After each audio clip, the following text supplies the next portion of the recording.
A mail-order bride's gamble turns into a test of her soul. Gia Wen came to Nevada expecting poverty, hardship, and a desperate man barely clinging to his land.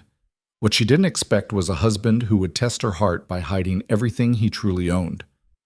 When Caleb Mercer met her with nothing but worn clothes, 2 horses, and a broken-down shack in the middle of nowhere, Gia believed she'd entered the struggle of her life. She was ready to endure it all. But was she ready to discover that the man she'd married had been watching her every move, judging whether she deserved the empire he'd kept secret? If you want to see how Gia's courage changes everything, stay with me until the end. And don't forget to hit that like button and comment with your city so I can see how far this story travels. The stagecoach lurched to a halt in a cloud of dust, so thick Gia Wen could taste the grit between her teeth. She pressed her handkerchief to her mouth and peered through the window at what the driver had called Carson Flats, a ramshackle collection of wooden buildings squatting beneath the merciless Nevada sun like discarded bones bleaching in the desert. The sky was a hard, unforgiving blue, the kind that offered no shade, no mercy, no second chances. Gia's fingers trembled as she smoothed the front of her traveling dress, a simple gray cotton garment she'd chosen because it wouldn't show dust or wear. Everything she owned was packed into 2 canvas bags at her feet. Everything she'd been was left behind in San Francisco, where the gossip had followed her like smoke after her uncle's scandalous bankruptcy had destroyed her family's name. She'd answered the advertisement for a mail-order bride not out of romance, but out of necessity. The letter had been blunt. Rancher in Nevada Territory seeks wife. Life will be hard. Man is poor, but honest. Land is unforgiving. Only the strong need apply. She'd written back with equal honesty. I am strong. I do not fear hard work. I ask only for respect and a chance to prove my worth. The reply had been brief, almost curt. Come to Carson Flats. I will meet you there. Caleb Mercer. And now here she was, 23 years old, alone, stepping down from the stage into a town that looked like it had been assembled as an afterthought and might blow away in the next strong wind. The driver handed down her bags with a sympathetic grimace. You sure about this, miss? He asked, his leathered face creased with concern. Ain't too late to ride back with me tomorrow. Gia lifted her chin. I am sure. He shook his head but didn't argue. Men rarely argued with a woman who'd already made up her mind, especially one whose eyes held the kind of determination that came from having nothing left to lose. She stood on the edge of the dusty street, bags at her feet, and waited. The sun hammered down on her bonnet. Sweat trickled down her spine beneath her corset. Around her, the town conducted its lazy afternoon business. A few cowboys walked past, spurs jingling, casting curious glances her way. A shopkeeper swept his porch. Somewhere a dog barked without enthusiasm. Minutes crawled by. Then a half hour. Then an hour. Gia's stomach knotted with a familiar dread. Had he changed his mind? Had he taken one look at her through a window somewhere and decided she wasn't worth the trouble? She'd been rejected before, by men who'd courted her in San Francisco until they'd learned about her family's disgrace, by potential employers who'd heard the whispers, by a society that had turned its back the moment her uncle's creditors had come calling. She forced herself to breathe slowly, to keep her expression neutral even as doubt clawed at her composure. She would not cry. She would not show weakness. If Caleb Mercer didn't come, she would find work here somehow, even if it meant scrubbing floors or taking in laundry. She had survived worse than disappointment. Miss Wen? The voice came from behind her, low and uncertain, roughened by the desert wind. Gia turned and found herself looking up at a man who seemed to have been carved from the same harsh landscape that surrounded them. He was tall and lean, with broad shoulders that strained against a faded work shirt that had been patched at the elbows.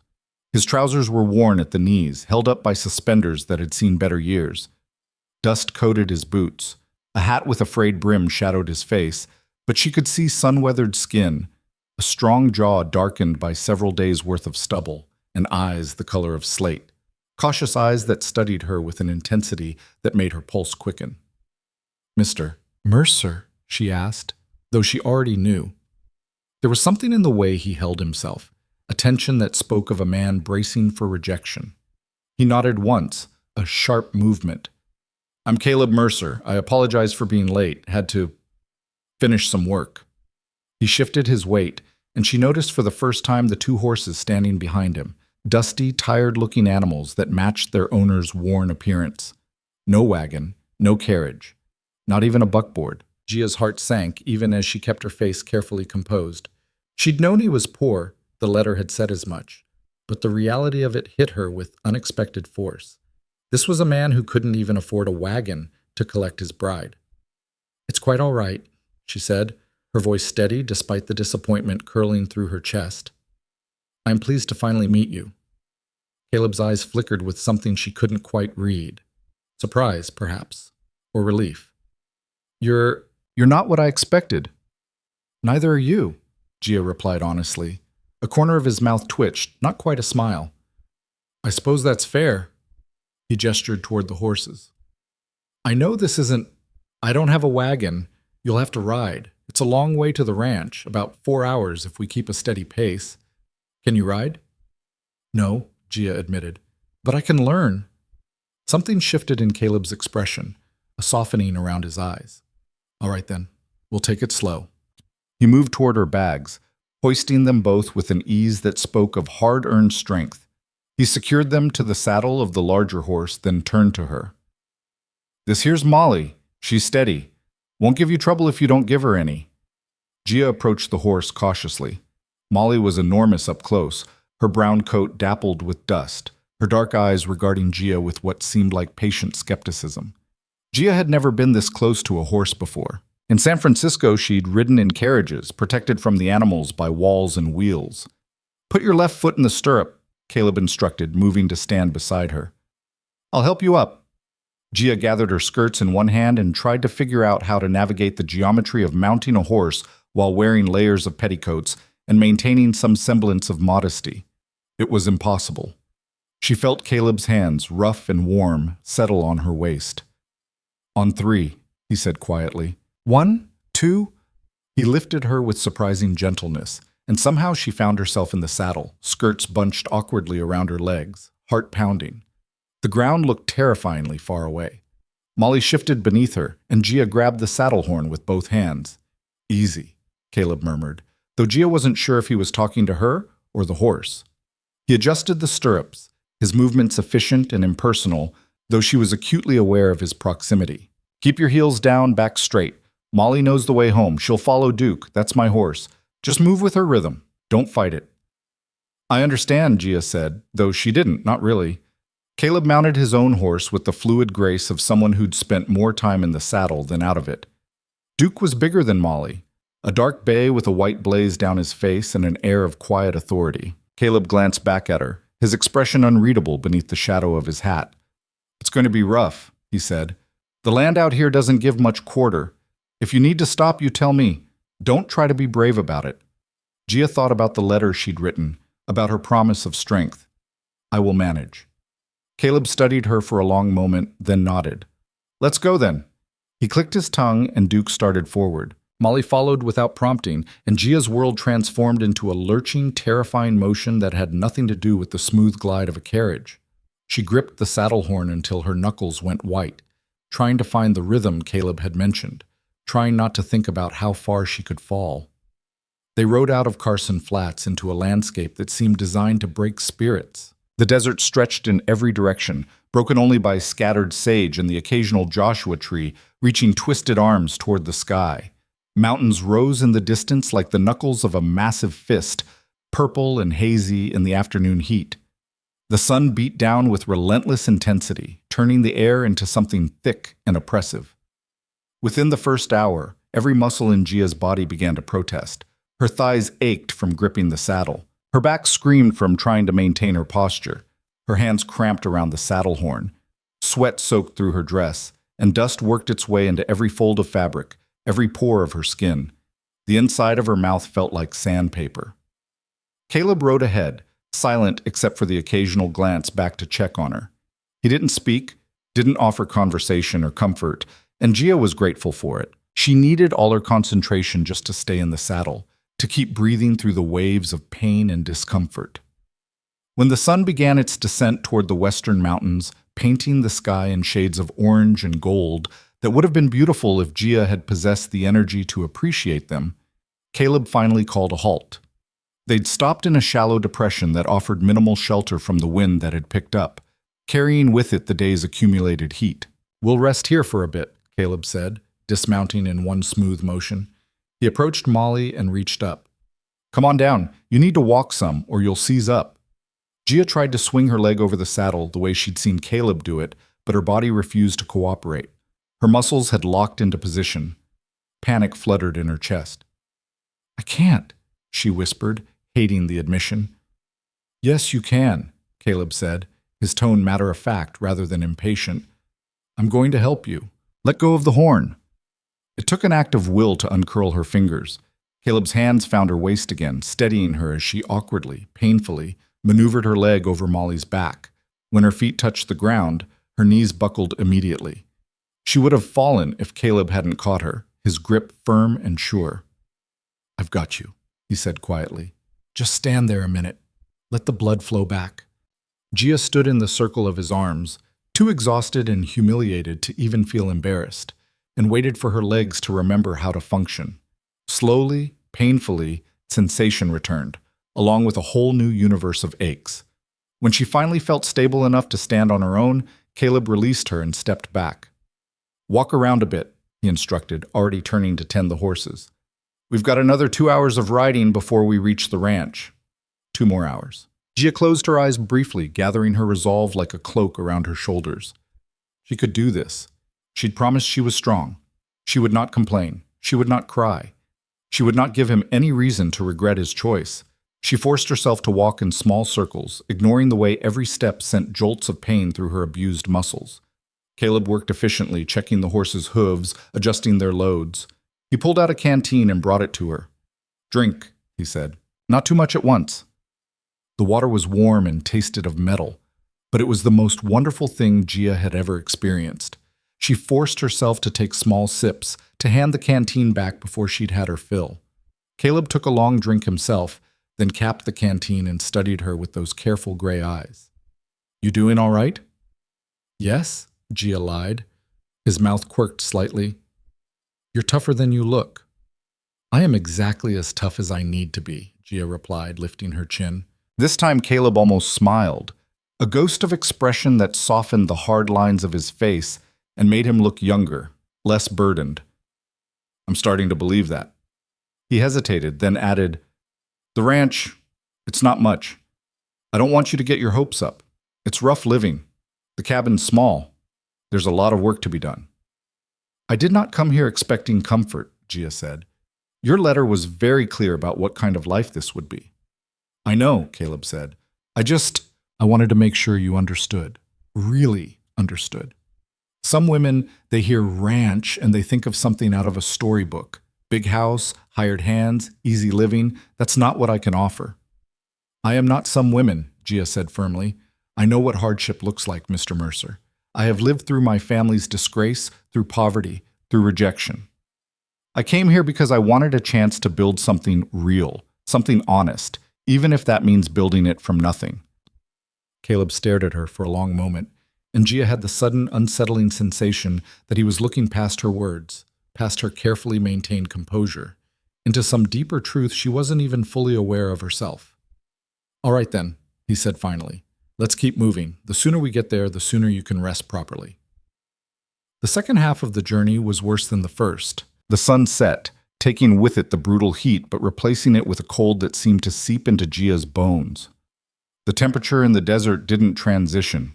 It plummeted. Within an hour, Gia was shivering in her thin dress, teeth chattering, every muscle screaming. Caleb noticed. He removed his own jacket, a worn leather thing that had seen hard use, and without a word, draped it over her shoulders as they rode. It smelled of horses and sweat and sage, and it was the kindest gesture anyone had made toward her in months. "Thank you," Gia managed through numb lips. Caleb just nodded and kept riding. The landscape transformed in the darkness, becoming a study in shadows and starlight. Gia had never seen so many stars. They carpeted the sky in a brilliant spray that would have been breathtaking if she'd had the energy to appreciate it. The horses plodded forward with patient determination, following a path Gia couldn't even see. She lost track of time. The ride became a sort of waking nightmare of pain and cold and exhaustion. She focused on staying conscious, on staying in the saddle, on not becoming the burden she'd promised she wouldn't be. Several times she caught herself starting to slide sideways, jerked back to awareness only by Molly's steady rhythm. "Almost there!" Caleb's voice cut through her fog. "See that gap in the rocks ahead? That's the entrance to the canyon. Ranch is just beyond." Gia squinted into the darkness and could just make out a break in the shadowy formations that loomed around them. Hope flickered weakly in her chest. Almost there. She could endure almost anything if it was almost over. They entered the canyon, and the darkness deepened, pressed in on all sides by rock walls that rose like the walls of a tomb. The horses' hoofbeats echoed strangely. Wind moaned through unseen gaps in the stone. Gia's imagination, freed by exhaustion, conjured threats in every shadow. Then they emerged from the canyon into a small valley, and Caleb brought Duke to a halt. "There it is," he said, his voice flat. "Home." Gia looked where he gestured and felt her fragile hope shatter like glass. In the pale starlight, she could make out a structure, if it could even be called that, huddled against the base of the canyon wall. It was a cabin, barely, constructed from rough-hewn logs that seemed to have been assembled with more desperation than skill. The roof sagged in the middle. One of the two small windows was covered with oiled paper instead of glass. A crooked chimney listed to one side as if contemplating its own collapse. There was no barn, no outbuildings, no signs of the ranch Caleb had mentioned in his letter, just this miserable shack sitting alone in a barren stretch of hard-packed earth and scrub brush. This was it. This was what she'd traveled across half a continent to claim as her new life. Gia felt something break inside her, not her resolve, but something softer, some last stubborn hope that maybe, just maybe, things wouldn't be quite as hard as she'd prepared for. She'd been ready for poverty, she'd been ready for struggle, but she hadn't been ready for this level of desperate, grinding desolation. She closed her eyes and breathed in slowly through her nose, forcing the disappointment down, down, down into a place where it couldn't show on her face. When she opened her eyes again, her expression was calm, neutral, giving nothing away. "It will do," she said quietly. Caleb dismounted and came to help her down from Molly. This time when her feet hit the ground and her legs gave out, she was expecting it. Caleb caught her automatically, and for a moment they stood there in the darkness, his hands steadying her, her body trembling with exhaustion and cold. "I'm sorry," he said, and there was something raw in his voice that made Gia look up at him sharply. In the starlight, his face was shadowed, unreadable, but she heard genuine regret in those two words. "I know it's not much." "It is what it is," Gia replied, finding her balance and stepping back from his support. "May I go inside? I would like to settle in." Caleb hesitated, then nodded. "Yeah, let me just—" He moved to the door, which hung slightly crooked on its hinges, and pushed it open. Darkness yawned beyond. "I'll get a light going." Gia waited outside, hugging his jacket around her shoulders, while sounds of movement came from within the cabin. A match flared, lamplight bloomed, weak and flickering. Caleb appeared in the doorway. "Come on in," he said. Gia forced her protesting body up the two uneven steps and through the door into her new home. The interior was exactly as grim as the exterior had promised.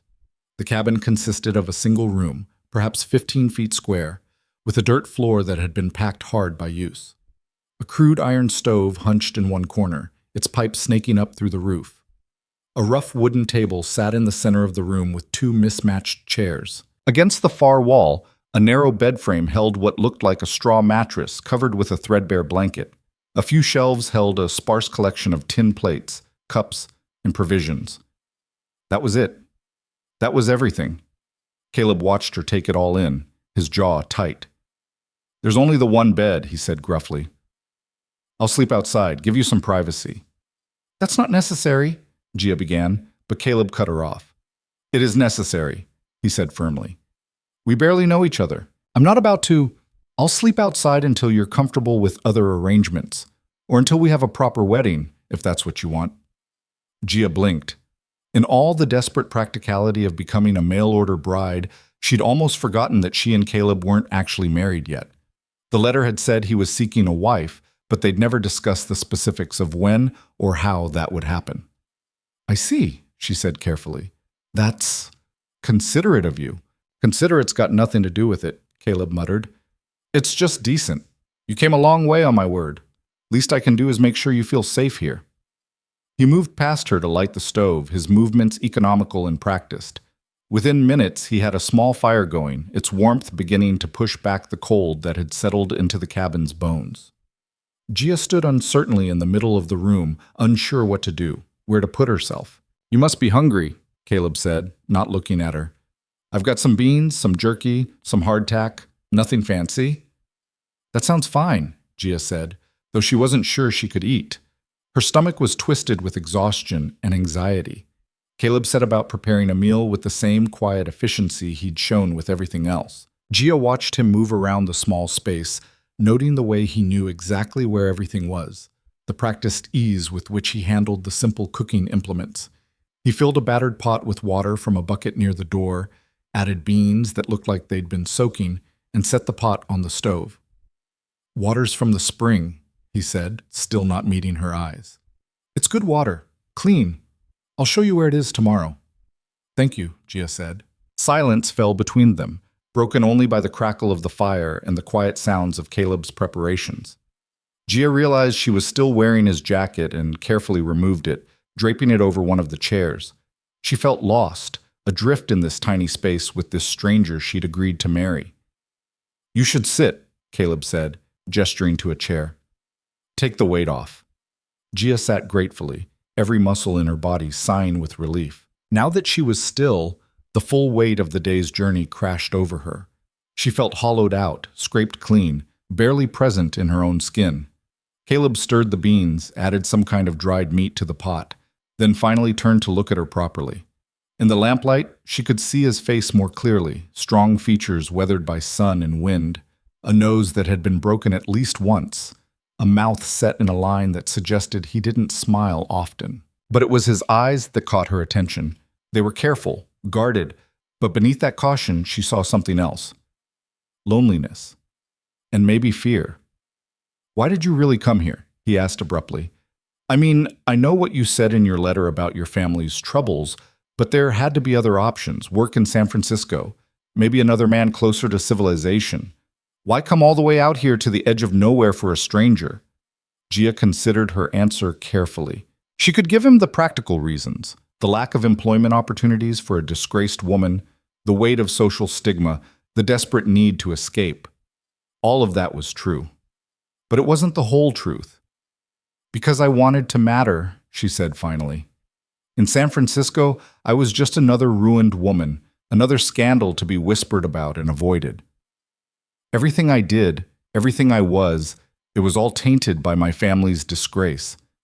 I could have found work, perhaps, scrubbing floors, taking in laundry.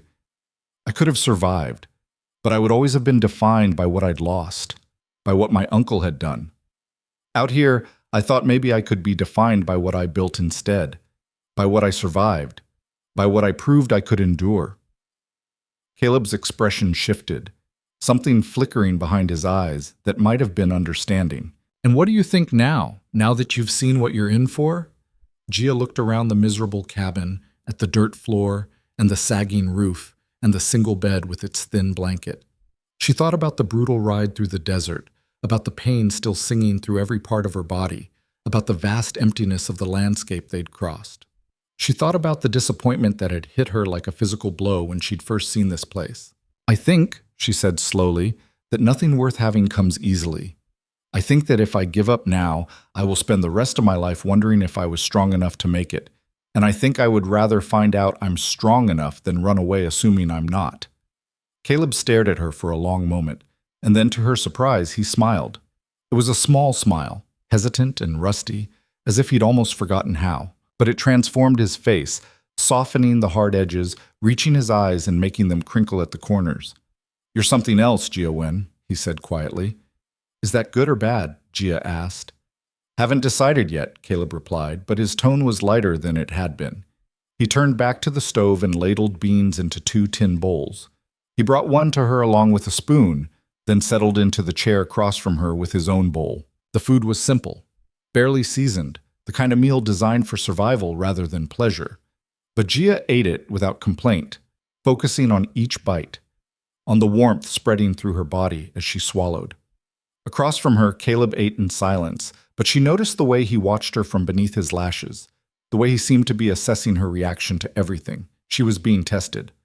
The realization came to her with sudden clarity. This whole day, the lack of a wagon, the brutal ride, the miserable cabin, it was all a test. Caleb was watching to see how she would react, what she would do, whether she would break. The question was, why? When they'd finished eating, Caleb took the bowls to a bucket of water and cleaned them with rough efficiency. Gia stood, intending to help, but swayed dangerously as her exhausted body protested the movement. "Sit down," Caleb ordered, not harshly, but with enough authority that Gia obeyed automatically. "You're dead on your feet. I can handle this." "I should help," Gia protested weakly. "I should." "You should rest," Caleb interrupted. "There'll be plenty to do tomorrow. Tonight, you just need to recover from the trip." He dried the bowls and set them back on the shelf, then grabbed a worn blanket from a peg near the door. "I'm going to step outside, give you some privacy to get ready for bed. There's water in that pitcher if you want to wash up. The bed's yours." "Where will you sleep?" Gia asked. "Got my bedroll. I'll be fine out by the stove." He moved toward the door, then paused. "Gia?" "Yes?"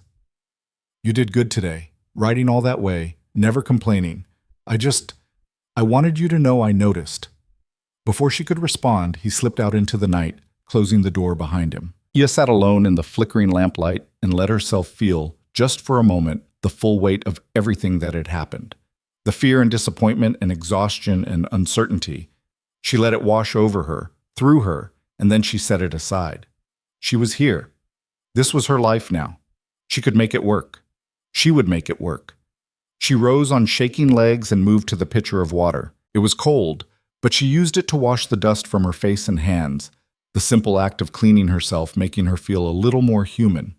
She loosened her hair from its tight bun, letting it fall around her shoulders. She removed her boots, her stockings, but decided to sleep in her dress. She had nothing else to wear, and she wasn't comfortable enough yet to undress completely in this strange place. She climbed onto the narrow bed, pulled the thin blanket over herself, and blew out the lamp. Darkness enveloped the cabin, complete and absolute. Gia lay there listening to the unfamiliar sounds of the desert night, the wind sighing through gaps in the logs, something scurrying across the roof, the distant call of a coyote. She heard the door open quietly, heard Caleb's careful footsteps as he returned, heard the rustle of his bedroll being arranged near the stove. "Good night, Gia." His voice came softly through the darkness. "Good night, Caleb," she replied. She closed her eyes and waited for sleep to claim her, knowing that tomorrow would bring new challenges, new tests. But she'd survived today. She'd proven, at least to herself, that she could endure. That would have to be enough, for now. Gia woke to the sound of metal scraping against iron and the smell of coffee. For a disorienting moment, she didn't know where she was. The thin mattress beneath her, the rough blanket, the cold air on her face were all wrong, unfamiliar. Then memory crashed back. Nevada, the desert. Caleb, the cabin. She opened her eyes to pre-dawn gray light seeping through the oiled paper window. Her entire body felt like one massive bruise. Every muscle screamed protest when she tried to sit up, and she had to bite back a groan. The ride yesterday had been brutal, but she hadn't realized just how brutal until now, when her body presented her with the bill for that endurance. "Morning," Caleb's voice came from across the room. He stood at the stove, his back to her, poking at something in a pan. "Figured you'd be sore. There's willow bark tea in that cup on the table. It'll help." Gia forced herself to swing her legs over the side of the bed, a process that took far longer than it should have. Her feet touched the cold dirt floor and she shivered. She'd slept in her dress, which was now hopelessly wrinkled and still dusty from yesterday's journey. She felt grimy, disheveled, completely unpresentable. "Thank you," she managed, her voice rough from sleep. She stood carefully, testing her legs' willingness to support her weight, then made her way slowly to the table. The cup of tea was still steaming. She wrapped her hands around it, grateful for the warmth, and took a cautious sip. It was bitter, earthy, but almost immediately she felt a subtle easing in her protesting muscles. Caleb glanced back at her, his expression unreadable in the dim light. "There's biscuits and bacon. Not much, but it'll stick to your ribs." He brought a plate to the table, set it down in front of her, then returned to the stove for his own. The biscuits were hard enough to use as building materials, and the bacon was more fat than meat, fried until it was nearly black. But it was hot, and it was food, and Gia ate without comment. Across from her, Caleb ate in silence, that same watchful quality in his eyes that she'd noticed last night. "I need to check the fence line up in the North Canyon today," he said finally. "It's about an hour's ride from here. You can come with me if you're up to it, or you can stay here and rest." The thought of getting back on a horse made Gia's entire body revolt. But the thought of staying alone in this desolate cabin, with nothing to do but stare at the dirt floor and contemplate the bleakness of her situation, was somehow worse. "I'll come," she said. Something flickered in Caleb's eyes. Approval, maybe, or surprise. "All right then. Fair warning, it's going to hurt worse than yesterday for the first hour or so. Your muscles need to work through the stiffness." "I understand." "Do you?" Caleb set down his fork and looked at her directly. "Gia, I'm not trying to break you. If you need rest, you should take it. There's no shame in that." "I didn't come here to rest," Gia replied quietly. "I came here to work, to be useful. If there's fence to check, I should learn how to help." Caleb studied her for a long moment, then nodded slowly. "Finish your breakfast then. We'll head out in 20 minutes. Those 20 minutes were a study in quiet efficiency. Caleb cleaned up the breakfast dishes while Gia attempted to make herself more presentable with the limited resources available. She used the cold water from the pitcher to wash her face and hands, braided her hair into a practical plait that she coiled at the nape of her neck, and tried to brush the worst of the dust from her dress. It was a losing battle, but it made her feel slightly more human. When she emerged from the cabin, Caleb had already saddled both horses. Molly stood patiently, her dark eyes watching Gia's approach with what seemed like equine resignation. The sky was lightening now, turning from gray to a pale, washed-out blue that promised another day of relentless sun. "You remember how to mount?" Caleb asked. "I remember," Gia said, though remembering and executing were two different things. She approached Molly, placed her foot in the stirrup as she'd been shown, and tried to pull herself up. Her muscles refused to cooperate. Pain shot through her thighs and she fell back with a gasp. Caleb was there immediately, his hands on her waist. "I've got you." "On 3 again. 1, 2. He lifted and Gia pulled, and somehow she ended up in the saddle, breathing hard, sweat already beading on her forehead despite the morning chill. Caleb adjusted her stirrups without comment, then mounted Duke with that same effortless grace that made the whole process look easy. "We're heading north," he said, pointing toward a gap in the canyon wall. "Stay close. Some of the trail gets narrow." They rode out of the small valley as the sun broke over the eastern horizon, flooding the desert with harsh, unforgiving light. Caleb had been right. The first hour was agony. Every step Molly took sent jolts of pain through Gia's body. She gritted her teeth and focused on breathing, on staying in the saddle, on not crying out. But gradually, as Caleb had predicted, her muscles began to warm and loosen. The pain didn't disappear, but it became more manageable, settling into a dull ache she could push to the background of her awareness. She started to notice her surroundings instead of just enduring them. The landscape was harsh, but not without its own stark beauty. The rock formations rose in twisted shapes, carved by wind and water into strange sculptures. Sage and creosote dotted the hard-packed earth, their dusty green defiant against the browns and grays. A hawk circled overhead, riding thermal currents with lazy grace. "How long have you been out here, Mach?" Gia asked, breaking the silence that had stretched between them. Caleb glanced back at her. "On this land? About 5 years. Been in Nevada longer than that." "Do you have neighbors?" "Not close. Nearest ranch is about 15 miles east. Town's the closest thing to civilization. And you saw how that looked." "It must be lonely," Gia observed. Caleb's shoulders tensed slightly. "Sometimes. But lonely's better than—" He trailed off, then seemed to change his mind about whatever he'd been going to say. "You get used to it." They rode through a narrow passage where the canyon walls pressed close on either side, blocking out the sun and creating a corridor of cool shadow. Gia's legs brushed against rough stone and she pulled them in instinctively. Then they emerged into another small valley, this one with a thin stream cutting through it and a scatter of scraggly cottonwoods providing minimal shade. This is part of my grazing land, Caleb said, gesturing around them. Or it will be, once I get the fencing finished. Can't run cattle without fences. They'd scatter across half of Nevada. Where are the cattle now? Gia asked, looking around at the empty landscape. Don't have any yet, Caleb admitted. That's the plan, though. Build the infrastructure first, fences, shelter, water sources, then bring in a small herd, build from there. Gia processed this information, fitting it into the picture she was slowly assembling of Caleb's situation. He wasn't just poor, he was starting from nothing, trying to build a functioning ranch from scratch on land that seemed determined to resist any attempt at civilization. They found the fence line about 30 minutes later, a pathetic string of posts and wire that looked like it would collapse if someone breathed on it too hard. Several posts had fallen over completely, and the wire sagged or had snapped in multiple places. Caleb dismounted with a sigh that spoke of deep weariness. Worse than I thought.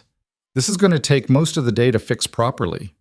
Show me what to do, Gia said, starting to dismount. Caleb turned to help her down, and this time when her feet hit the ground, her legs held. Small victory. You sure? This is hard work. Heavy work. I'm sure. For the next several hours, Gia learned more about fence repair than she'd ever imagined there was to know. Caleb worked methodically, showing her how to dig out damaged posts, how to set new ones, how to string wire tight enough to hold but not so tight it would snap in the wind. The work was backbreaking, dirty, and monotonous. Gia's hands, soft from her life in San Francisco, blistered within the first hour. The blisters burst and bled, mixing with the dust and sweat until her palms were raw and stinging. Her back ached from bending and lifting. The sun beat down mercilessly, turning the small valley into an oven. But she didn't complain. She watched what Caleb did and tried to replicate it. When she made mistakes, and she made many, he corrected her patiently, showing her again how to hold the wire, how to hammer the staples, how to test the tension. He didn't mock her inexperience or her struggles. He just taught her, steady and thorough. Around midday, Caleb called a halt and led her to the shade of the cottonwoods. He pulled food from his saddlebag, more hardtack, some dried meat, a canteen of water, and they sat on the ground to eat. Gia's hands shook as she tried to open the canteen, her blistered palms making the simple task nearly impossible. Caleb reached over and took it from her without a word, uncapped it, and handed it back. Let me see your hands. They're fine, Gia said automatically. Let me see them. Reluctantly, Gia held out her hands. In the harsh sunlight, they looked terrible, blistered, bleeding, caked with dirt. Caleb's jaw tightened as he examined them. Why didn't you say something? He asked, his voice rough. Because there's work to do, Gia replied simply. Saying something wouldn't change that. Caleb released her hands and dug in his saddlebag again, pulling out a small tin. This'll help. It's salve, for cuts, burns, blisters. Hold still. He took her right hand in his and opened the tin with his thumb. The salve inside was yellowish and smelled strongly of herbs. Caleb scooped some out and began applying it to her blistered palm with surprising gentleness, his rough fingers careful not to press too hard on the damaged skin. Gia watched his bent head as he worked, noting the sun-bleached streaks in his brown hair, the fan of lines at the corners of his eyes, the concentration in his expression. His hands were scarred and calloused, marked by years of hard labor, but his touch was tender. Something shifted in her chest, a small crack in the wall she'd built around her emotions. Why are you testing me? She asked quietly. Caleb's hand stilled. He didn't look up. What makes you think I'm testing you? Because you are. This cabin, the ride yesterday, the fence work today. You're watching to see what I'll do, how I'll react, whether I'll break or run. Caleb finished with her right hand and reached for her left, still not meeting her eyes. Maybe I just needed help with the fence. Maybe, Gia agreed. But I don't think so. Silence stretched between them while Caleb applied salve to her other palm. When he finished, he finally looked up at her, and the naked vulnerability in his expression caught her off guard. I need to know you'll stay, he said, his voice low. I need to know that when things get hard, and they will get hard, harder than this, you won't give up and leave. I can't go through that again. Again? Gia prompted gently. Caleb's expression shuddered. He capped the tin and put it away, his movement sharp. Had a partner once? Business partner. We were going to build this ranch together. He lasted 6 months before he decided this land was too mean, the work was too hard, the isolation was too much.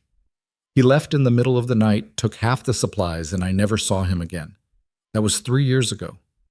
Understanding bloomed in Gia's chest. This wasn't just about testing her strength.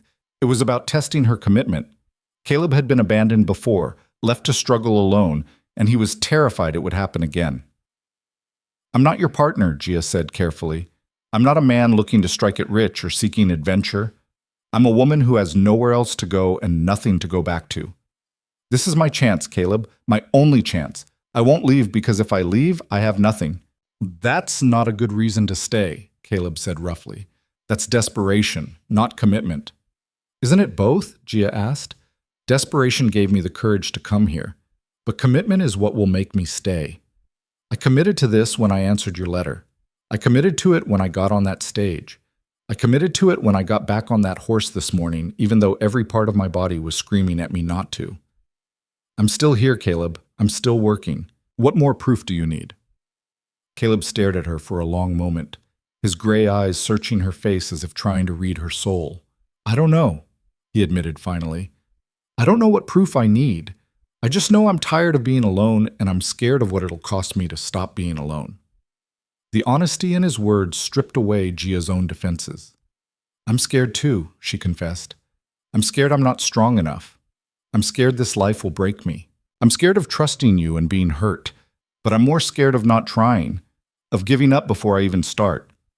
"Then I guess we're both taking a hell of a gamble," Caleb said, and there was something almost like a smile in his voice. "I suppose we are."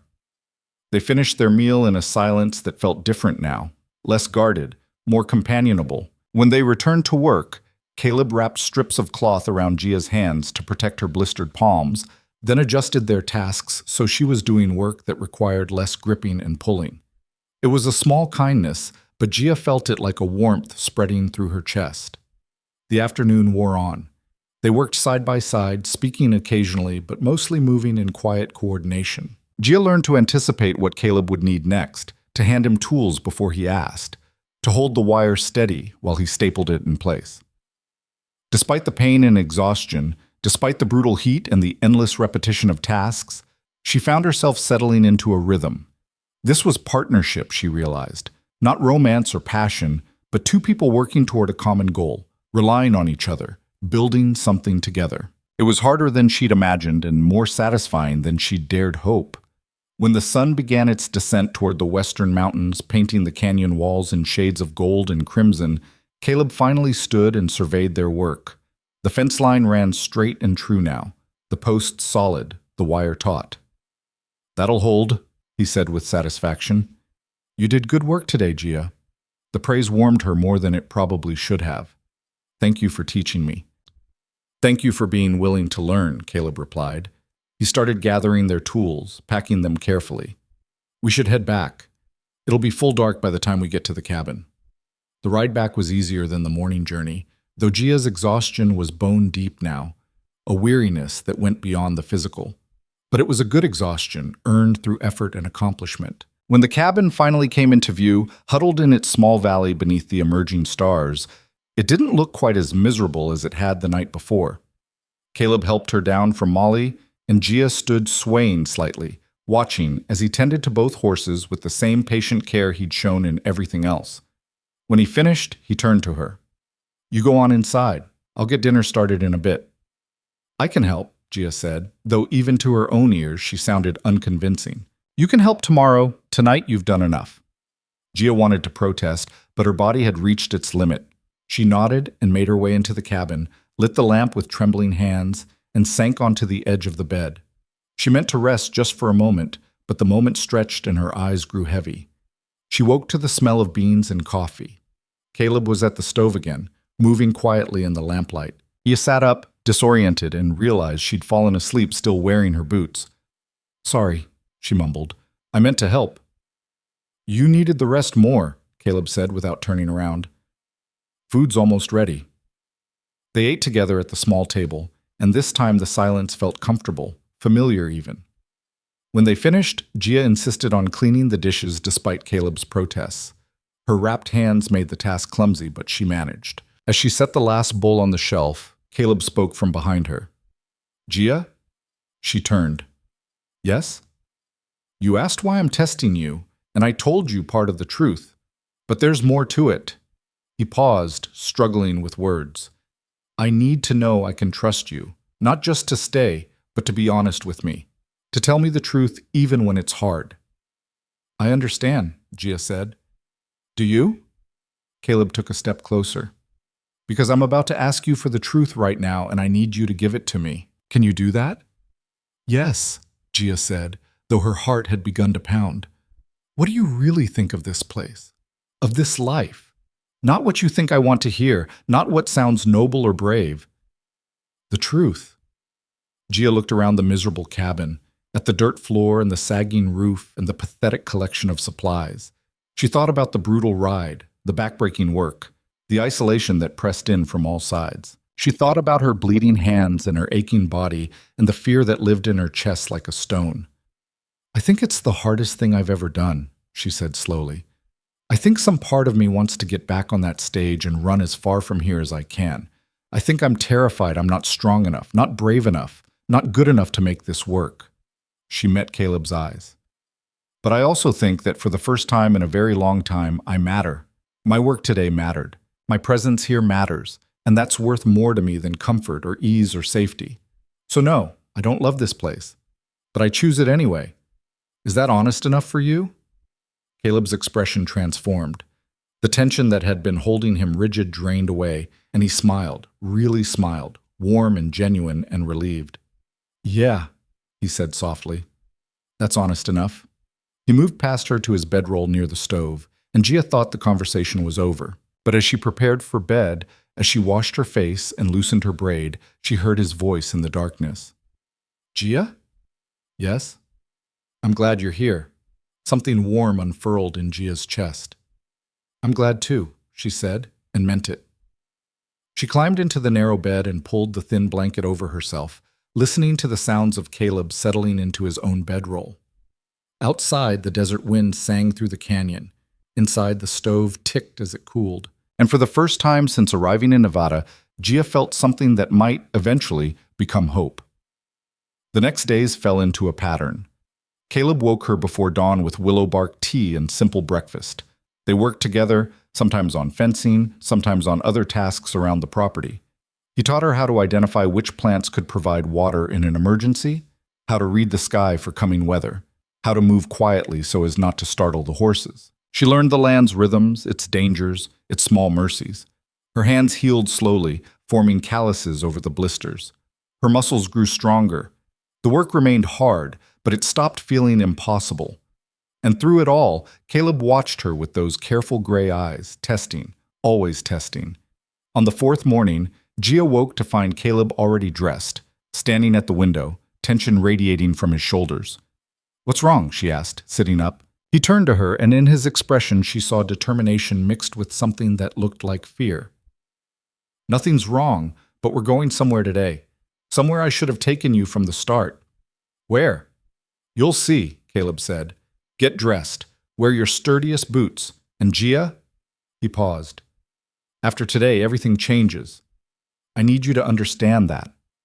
Gia's pulse quickened. I don't understand. I know, but you will. He moved to the door, then looked back at her. I'm sorry for what I have put you through, and I'm sorry for what I'm about to show you, but I need to know if you would have stayed, even if things were as bad as they seemed. And now I know. Before Gia could respond, he stepped outside, leaving her alone with a growing sense that the test she'd been enduring was about to reach its conclusion, and that whatever came next would reshape everything she thought she knew about Caleb Mercer and the life she'd chosen. Gia dressed quickly, her fingers clumsy with a mixture of anticipation and dread. Caleb's words echoed in her mind. After today, everything changes. What did that mean? Had she failed his test somehow? Was he sending her back to Carson Flats, back to San Francisco, back to the life she'd fled? No. He'd said he was sorry for what he was about to show her, not what he was about to tell her. And there'd been something else in his expression, something she couldn't quite name. Not anger or disappointment, but perhaps regret. She stepped outside to find Caleb waiting with both horses already saddled. The sun was barely above the horizon, painting the canyon walls in shades of rose and gold. Duke shifted impatiently, sensing his rider's tension, while Molly stood with her usual patient resignation. "We're riding north," Caleb said without preamble. "About an hour and a half. The trail gets rough in places, so stay close." "Caleb, what is this about?" Gia asked, searching his face for clues. He met her eyes, and in that moment she saw the full weight of whatever he was carrying. "I've been lying to you," he said flatly. "Not about everything, not about the important things, but about enough that you deserve to be angry. Maybe angry enough to leave." Gia's stomach dropped. "I don't understand." "You will," Caleb repeated. He moved to help her mount Molly, his hands on her waist, firm and impersonal. "I'm asking you to trust me for another few hours. Can you do that?" Gia settled into the saddle, looking down at him. His face was set in hard lines, his jaw tight with tension. Whatever he was about to reveal was costing him something. "Yes," she said quietly. "I can do that." Relief flickered across his features, quickly suppressed. He mounted Duke and turned the horse toward a narrow gap in the canyon wall that Gia had noticed before but assumed led nowhere. Without another word, he started forward, and Molly followed. They rode in silence through passages Gia hadn't seen before, through corridors of stone that twisted and turned until she lost all sense of direction. The sun climbed higher, but the canyon walls kept them in shadow, the air cool and still. Occasionally they passed through wider spaces where sparse vegetation clung to life in defiance of the harsh environment. Caleb's shoulders remained rigid, his attention fixed forward. He didn't look back to check on her, didn't offer conversation or explanation. The silence between them felt heavy, weighted with unspoken truths. After what felt like hours but was probably only 90 minutes, the canyon began to open up. The walls grew lower, the passage wider. Gia could see sky ahead, bright and limitless. And then suddenly they were through, emerging onto a high ridge that looked down over a landscape that made Gia's breath catch in her throat. Below them, stretching as far as she could see, lay a valley so different from the barren canyon they'd been living in that it seemed to belong to another world entirely. A river cut through the center, its water catching the sunlight like scattered diamonds.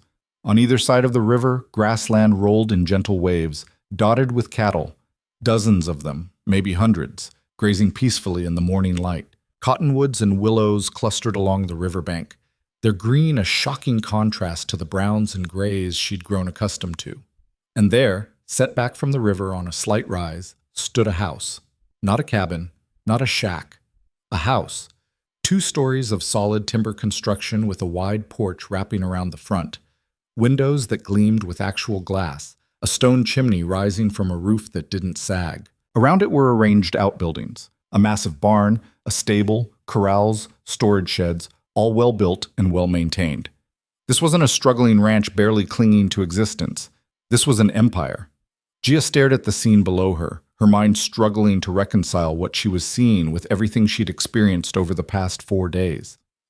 The miserable cabin, the back-breaking work, the poverty and isolation. None of it made sense anymore. "What is this?" she asked, her voice barely above a whisper. Caleb sat motionless on Duke beside her, his profile carved from stone. "This is my ranch," he said, his voice tight. "The real ranch. The one I should have brought you to 4 days ago." "I don't understand," Gia said again, though understanding was beginning to dawn, cold and sharp. "That cabin we've been staying in," Caleb continued, still not looking at her. "That was the original homestead. The first structure I built when I claimed this land 7 years ago. I lived there for 2 years while I built all this." He gestured toward the valley below. "While I dug wells and strung fences and brought in cattle and hired hands and turned this valley into something worth having. That cabin represents where I started. This," he swept his hand across the vista, "represents where I am now." The implications crashed over Gia like a wave. "You lied," she said, her voice hollow. "You let me think you were poor, struggling. You let me work myself to exhaustion, fixing fences that probably didn't even need fixing. You watched me blister my hands and ache and suffer, all while you had this waiting." "Yes." The word was flat, offering no defense. Rage bloomed in Gia's chest, hot and bright. "Why? Why would you do that to me?" Caleb finally turned to look at her, and the naked pain in his eyes almost made her flinch. Because I needed to know if you'd stay, not for the house, or the cattle, or the comfort, but for me, for the man I am underneath all this. He gestured at the valley again, but this time with something like contempt. I've had 3 mail-order brides before you, Gia. 3 women who answered my letters and came out here full of promises and good intentions. And all 3 of them stayed just long enough to see what I had built, to calculate what they could take from me before they showed their true colors. What do you mean? Gia asked, though her anger was still burning bright. The first one, Margaret. She lasted a month. Just long enough to realize I traveled to cattle auctions and left her alone with access to the ranch accounts. She cleaned out half my savings and disappeared while I was gone. The second, Sarah, she stuck around for 3 months, making nice and playing wife, until her real husband showed up. Turned out she already had a family back in Missouri and was planning to bleed me dry before going back to them. And the third, Elizabeth, his voice cracked. Elizabeth, I actually cared for. I thought she cared for me too. But she was writing letters to a man in San Francisco the whole time, feeding him information about my business, my assets. When I found out and confronted her, she told me to my face that I was nothing but a means to an end, that she'd never seen me as anything but a source of money. Gia's anger faltered in the face of the raw anguish in Caleb's voice. She could see it now, the caution in his eyes, the constant testing, the need to be certain. He wasn't just protecting his ranch, he was protecting his heart. So you decided to test me, she said quietly. You decided to show me the worst first, to see if I'd stay even when there was nothing to gain. I know it was wrong, Caleb said, his voice rough. I know I had no right to deceive you, to put you through that. But Gia, I couldn't go through it again. I couldn't let myself care for someone only to discover they were using me. I needed to know, really know, what kind of person you were before I let you into my real life. And now you know, Gia said. The anger was still there, but it was mixing with something else now, understanding perhaps, or the beginnings of it. And now I know, Caleb agreed. He climbed down from Duke and walked to stand beside Molly, looking up at Gia. You stayed. You worked. You complained about nothing, even though you had every right to complain about everything. You were honest with me when I asked for honesty. You chose commitment over comfort. And He stopped, swallowed hard. I'm asking you to forgive me for deceiving you. I'm asking you to give me a chance to make it right. Gia looked down at him, at this man who had been hurt so badly he'd built walls around himself thicker than the canyon walls surrounding them. She thought about the past 4 days, about the misery and the pain and the grinding exhaustion. She thought about how angry she was, how betrayed she felt.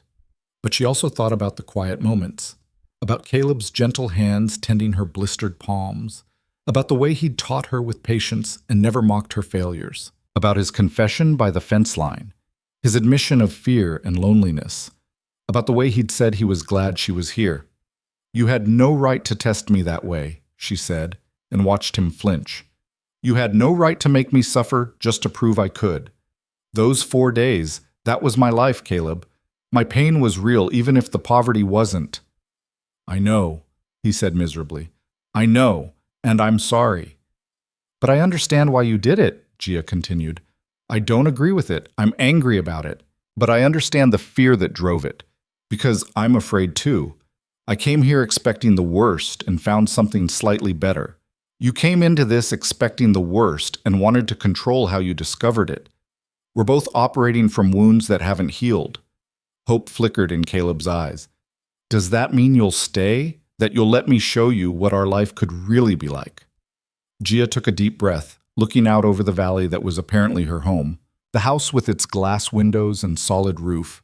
The cattle grazing peacefully. The river winding through grassland. It was everything she'd never dared to hope for. Comfort, security, beauty. And it terrified her almost as much as the cabin had. I have conditions, she said finally. Anything, Caleb said immediately. No more tests. No more lies. If you have concerns about me, about my motives, about anything, you speak to me directly. You ask me questions. You don't set up elaborate scenarios to see how I'll react. Agreed, Caleb said without hesitation.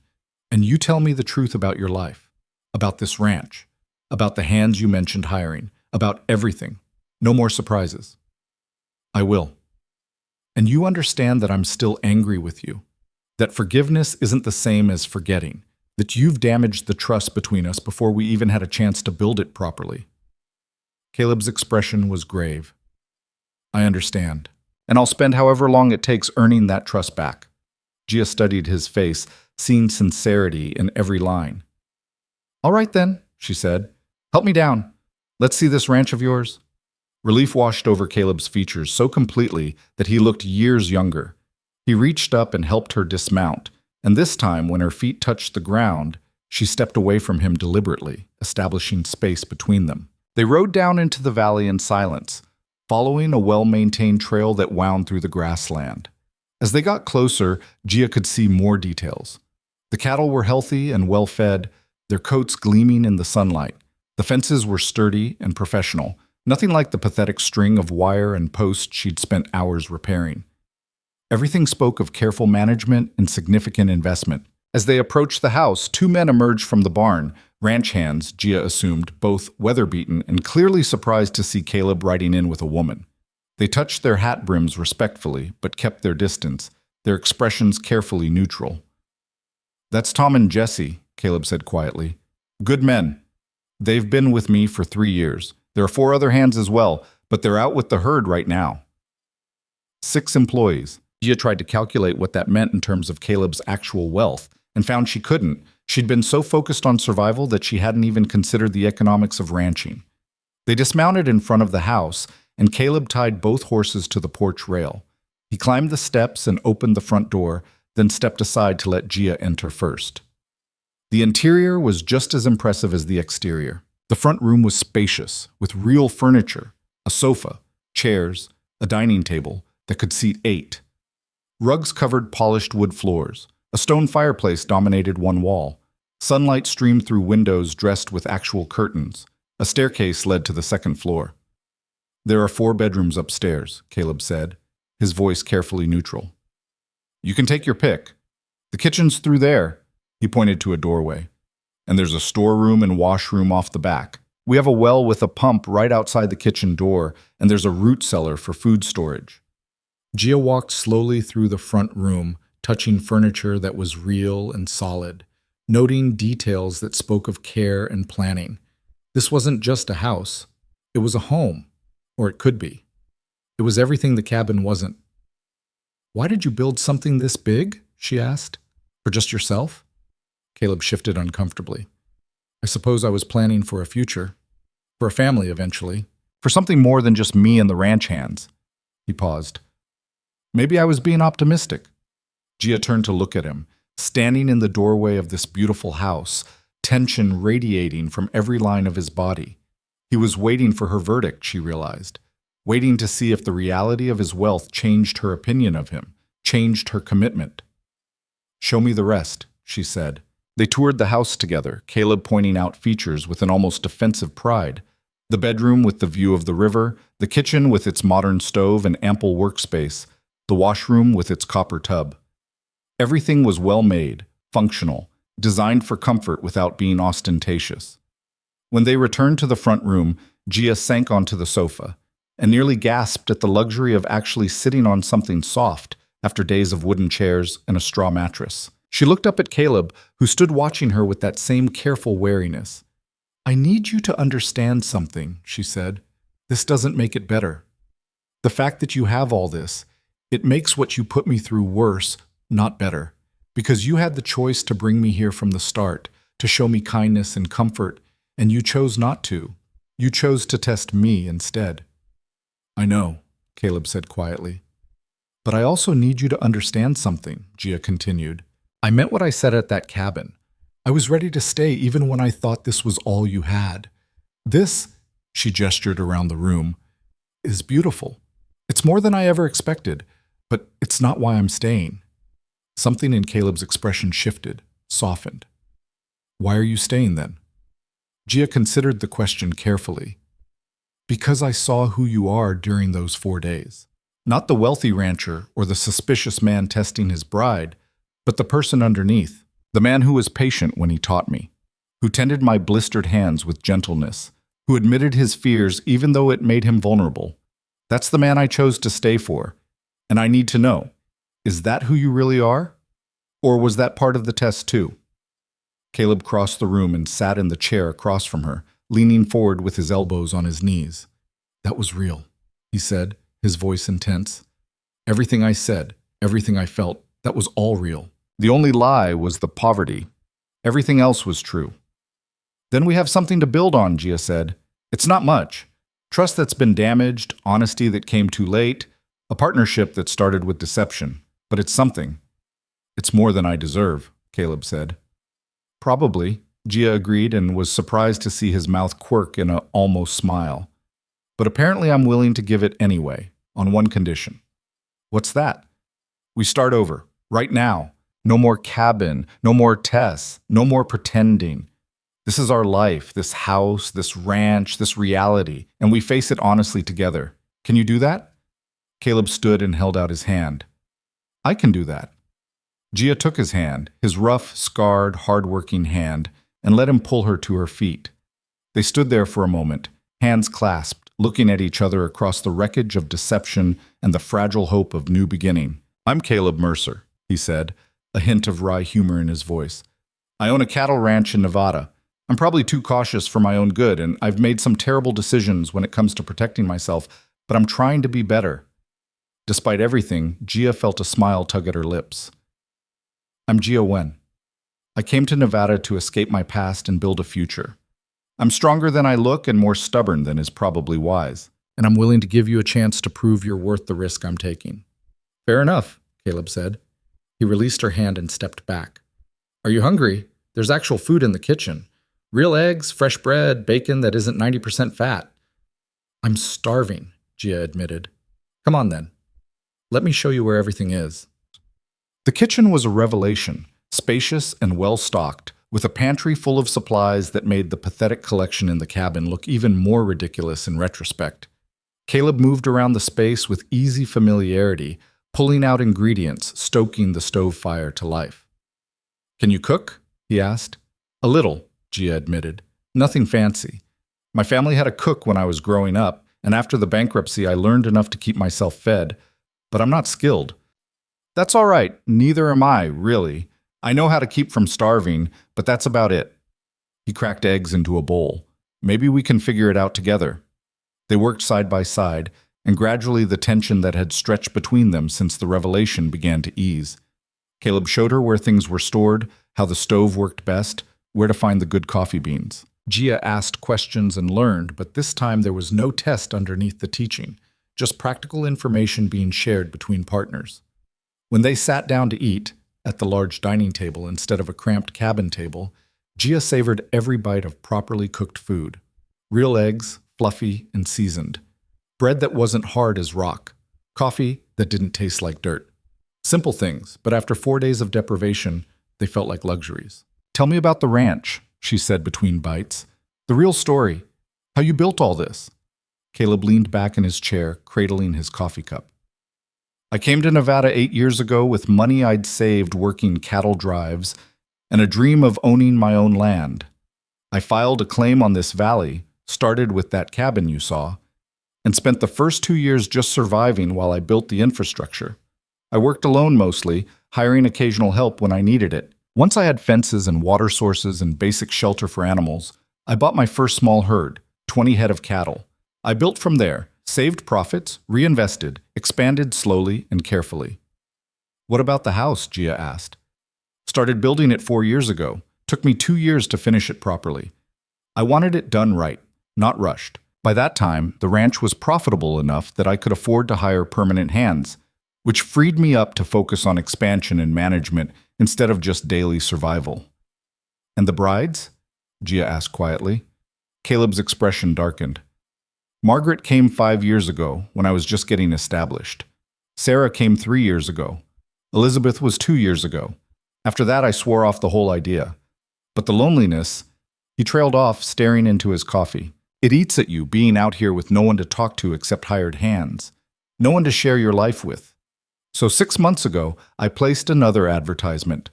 And you answered. Why did you tell me you were poor in your letter? Gia asked. Why not just be honest from the start? Because I wanted to discourage the wrong kind of woman, Caleb said. I figured anyone looking for an easy life would see poor rancher and move on to greener pastures. Only someone genuinely willing to work and struggle would answer. And you did. So the test started even before I arrived, Gia observed. Yeah, Caleb admitted. I suppose it did. They finished breakfast in thoughtful silence. When Caleb started to clear the dishes, Gia stood to help, and they worked together with an ease that surprised her. For all the deception and difficulty, there was something fundamentally compatible in how they moved around each other, anticipated each other's needs. What happens now? Gia asked as they finished. Caleb dried his hands on a towel and turned to face her. That's up to you. You can take whatever time you need to settle in, to decide if this life is really what you want.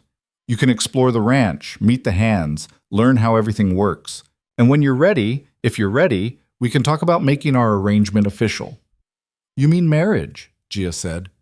I mean marriage, Caleb confirmed, but not until you're certain.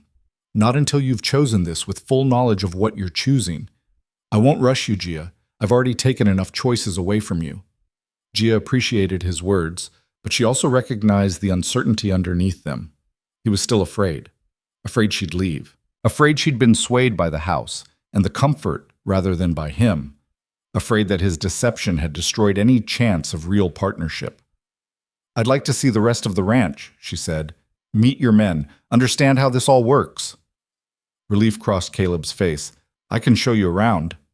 They spent the rest of the morning touring the property. Caleb introduced her to Tom and Jesse, who were polite but reserved, clearly uncertain what to make of her. He showed her the barn, which was immaculately organized and stocked with equipment and feed. He showed her the stable where Duke and Molly were kept, along with a dozen other horses, each one healthy and well cared for. He showed her the corrals and explained the process of working cattle, of moving herds between grazing areas, of managing breeding and sales. The scope of the operation was staggering. This wasn't just a ranch. It was a complex business requiring knowledge, skill, and constant attention. And Caleb managed it all, making decisions that affected dozens of animals and multiple employees. Do you handle everything yourself? Gia asked as they walked along the river. Mostly, Caleb said. Tom serves as foreman when I'm away at auctions or dealing with buyers. But final decisions are mine. It's a lot of responsibility. It sounds lonely, Gia observed. Caleb glanced at her. It is. That's part of why, he gestured vaguely, why I kept trying with the mail-order brides. I was looking for a partner, not just a wife. Someone to share the burden with. Someone who understood what it took to build and maintain something like this. And instead you found women who saw only what they could take, Gia said. Yes. They walked in silence for a while, following the river's winding path. The water moved with gentle persistence, carving its way through stone and soil, creating life in the midst of desert harshness. Gia found herself drawn to its constancy, its refusal to be stopped. I want to help, she said finally, not just with cooking and cleaning, though I'll do that too, but with the ranch. I want to understand how it works, how to manage it. I want to be a real partner. Caleb stopped walking and turned to face her. You mean that? I mean that, Gia confirmed. I didn't come all this way to be decorative. I came to build a life. And if this ranch is our life, then I need to be part of it, all of it. Something shifted in Caleb's expression, a wall coming down, a door opening. I'd like that, he said quietly. I'd like that very much. They returned to the house as the sun reached its zenith, painting the valley in harsh noon light. Caleb showed Gia to one of the upstairs bedrooms, a spacious room with a real bed, a dresser, a window overlooking the river. Her 2 canvas bags sat on the bed, looking pathetically small in the large space. I had Tom bring them over from the cabin this morning, Caleb explained. I figured wherever we ended up after today, you'd want your things. Gia ran her hand over the quilt covering the bed, a beautiful pattern of blues and greens, carefully stitched. Did you make this? My mother did, Caleb said from the doorway, before she passed. I've kept it all these years. I always thought... He trailed off. Thought what? Gia prompted.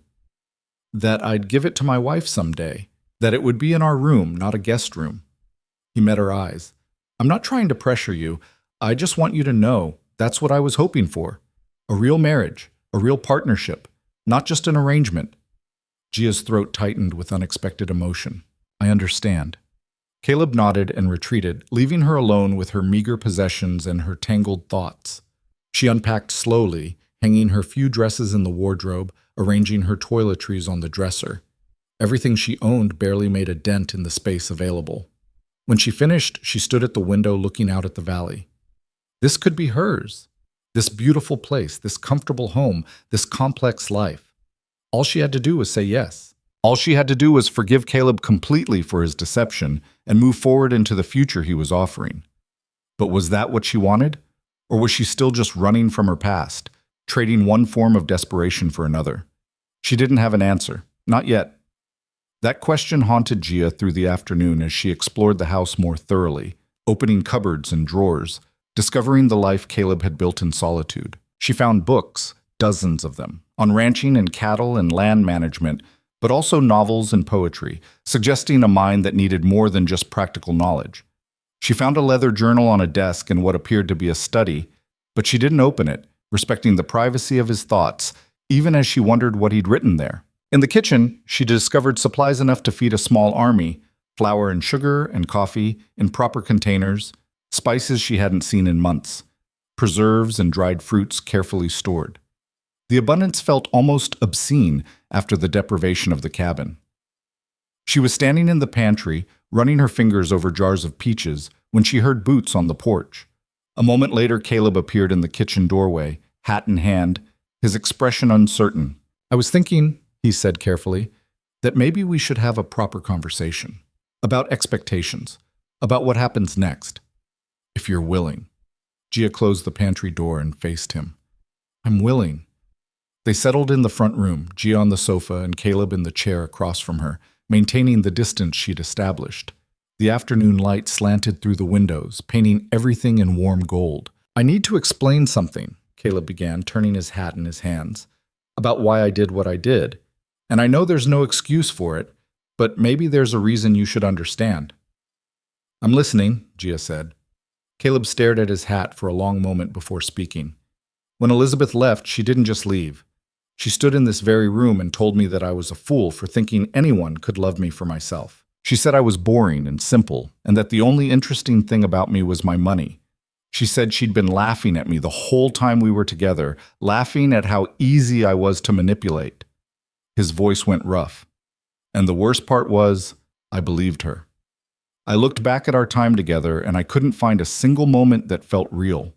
Every conversation, every smile, every gentle touch, it all felt like a performance in retrospect. And I didn't know any more how to tell the difference between someone who cared and someone who was pretending. Gia's chest ached at the raw pain in his words. So you decided to strip away everything that could be pretended for. Exactly, Caleb said. I thought if I showed you the worst first, if I gave you every reason to leave and you still stayed, then I could trust that you were real, that your commitment was real, that maybe, just maybe, I could let myself believe in someone again. And did it work? Gia asked quietly. Do you believe in me now?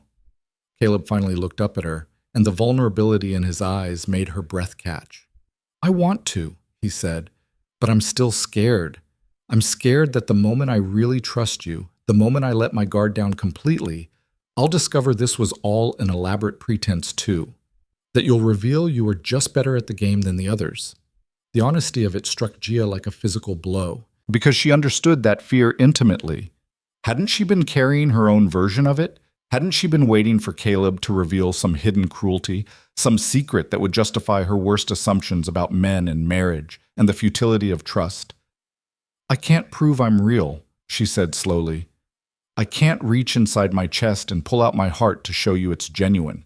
All I can do is keep choosing to be here, day after day, until eventually the pattern of my choices becomes its own proof. And I need the same from you, Caleb. I need you to keep choosing to be honest with me, to be vulnerable with me, until I can believe that the man I saw in that cabin was the real you and not just another role you were playing. I was real in that cabin, Caleb said urgently, leaning forward. Everything I showed you there was real. The only thing that was false was the poverty. Then prove it, Gia challenged. Be that man here, the one who tended my hands gently, the one who admitted he was lonely and scared, the one who asked for honesty and gave it in return. Be him instead of the wealthy rancher protecting his assets. Caleb set his hat aside and stood, crossing to the window where he stood with his back to her, tension radiating from his shoulders. I don't know if I can, he admitted. I don't know if I know how to be vulnerable without it being a test. I've been guarded for so long. Gia rose and moved to stand beside him, close enough to touch, but not touching. Then we learn together, she said, because I don't know how to trust a man completely either. My uncle destroyed my family through his greed and dishonesty. My father trusted him, and that trust ruined us. Every man I knew in San Francisco who claimed to care for me disappeared the moment my name became tainted. I came here half expecting you to be just another man who would use me and discard me when I was no longer useful. Caleb turned to look at her, surprise evident in his face. Is that really what you thought? Part of me, yes, Gia admitted. The part that's been hurt and disappointed so many times, it doesn't know how to hope anymore. But there's another part, a stubborn part that refuses to give up on the possibility that somewhere, somehow, real partnership exists. That's the part that got on the stage in Carson Flats. That's the part that stayed in that miserable cabin. And that's the part that's standing here now asking you to meet me halfway. Halfway, Caleb repeated, testing the word. What does that look like? I think it looks like honesty even when it's uncomfortable, Gia said. Like admitting when we're scared or hurt or uncertain. Like asking for what we need instead of testing to see if the other person will figure it out. Like building something together instead of each of us protecting our own territory. Caleb was quiet for a long moment, his gray eyes searching her face. Then, slowly, he reached out and took her hand, not to help her mount a horse or pull her to her feet, but simply to hold it. His palm was warm and rough against hers, his grip gentle. I'm terrified of you, he said softly. Not of what you might take from me, but of what I might give you. I'm terrified of caring for you and having it thrown back in my face. I'm terrified of opening up and discovering I'm not enough, that I'm as boring and simple as Elizabeth said. Gia's throat tightened. And I'm terrified of depending on you, she confessed, of letting you become essential to me and then losing you, of building a life here and waking up one day to discover it was all conditional on my continued usefulness or attractiveness or compliance. I'm terrified of being trapped. So we're both terrified, Caleb said, and there was something almost like relief in his voice. At least we're starting from the same place. At least there's that, Gia agreed. They stood there in the afternoon light, hands clasped, admitting their fears to each other. It wasn't romance. It wasn't the passionate declaration of a storybook, but it was real, and it was honest, and it felt like the first truly solid ground Gia had stood on since leaving San Francisco. I have a proposal, Caleb said finally. We take this slow. We live in this house together, but in separate rooms until we're both ready for more. We work together on the ranch, and I teach you everything I know about running it. We eat together, talk together, build a partnership first and see where that leads. No pressure. No expectations beyond basic honesty and effort. What do you think? Gia considered it carefully. It was a practical proposal, lacking in romance, but strong in sense. It gave them both time and space to learn each other without the pressure of immediate intimacy. It acknowledged the damage they'd both sustained and the healing they both needed. I think that sounds reasonable, she said, with one addition. What's that? We make decisions together.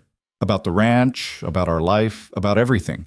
You don't test me by withholding information or creating scenarios. You ask me my opinion, I give it, and we figure out the best path forward as partners. Caleb's grip on her hand tightened slightly. That's going to be hard for me. I've been making all the decisions alone for years. I know, Gia said. But if we're going to be partners, it has to be real partnership. That means shared authority and shared responsibility. You're right, Caleb acknowledged. It'll be an adjustment, but you're right. He released her hand and stepped back, and Gia felt the loss of his warmth like a small ache. Should we seal this agreement somehow? Make it official? How do you mean? Caleb moved to the desk and pulled out a sheet of paper and a pencil. We write it down. Our agreement. What we're promising each other. That way we both know exactly where we stand.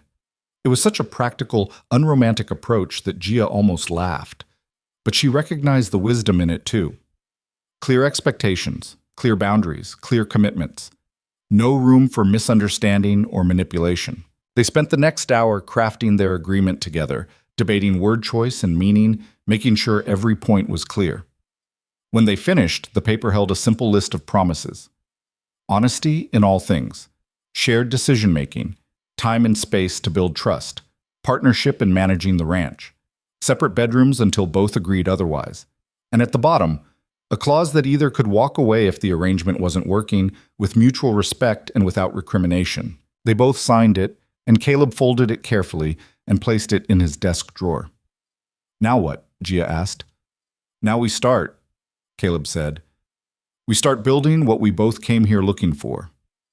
The days that followed fell into a new rhythm, different from the desperate survival of the cabin, but no less challenging in its own way. Caleb was true to his word about teaching Gia the ranch operations. Each morning they rose early and worked together, checking on cattle, inspecting fences, managing the hands, reviewing accounts, and planning for upcoming auctions. Gia discovered she had a mind for the business side of ranching.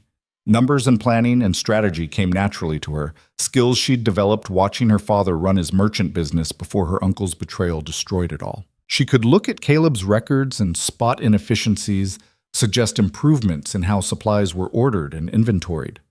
You're good at this, Caleb said one afternoon as they reviewed the books together in his study. Better than I am in some ways. I know cattle and land, but the business management, that's always been the part I struggled with. Then let me handle it, Gia suggested. You focus on what you're good at, I'll focus on this. Between us, we'll cover everything. Caleb looked at her with something like wonder. You really want to do this? Dive into account books and supply orders? I really do, Gia assured him. I like having purpose. I like being useful. And I like knowing exactly how things stand financially. It makes me feel secure. Something shifted in Caleb's expression. Understanding, perhaps. Because you lost everything when your uncle destroyed your family's finances. You need to know you're on solid ground. Yes, Gia admitted. Exactly that. Then the books are yours, Caleb said. I'll show you everything, where the money comes from, where it goes, what we owe, what's owed to us. Complete transparency. It was a gesture of trust that Gia didn't take lightly. Over the next week, Caleb opened every aspect of his financial life to her scrutiny. She learned that the ranch was profitable but not wealthy. Caleb had reinvested most of his earnings back into improvements and expansion. She learned about his careful planning, his conservative approach to debt, his strategy for slow, sustainable growth. She also learned that he sent money regularly to a family in Carson Flats, a widow and her 3 children who'd fallen on hard times. You didn't mention this, she said, pointing to the entry in his ledger. Caleb shifted uncomfortably.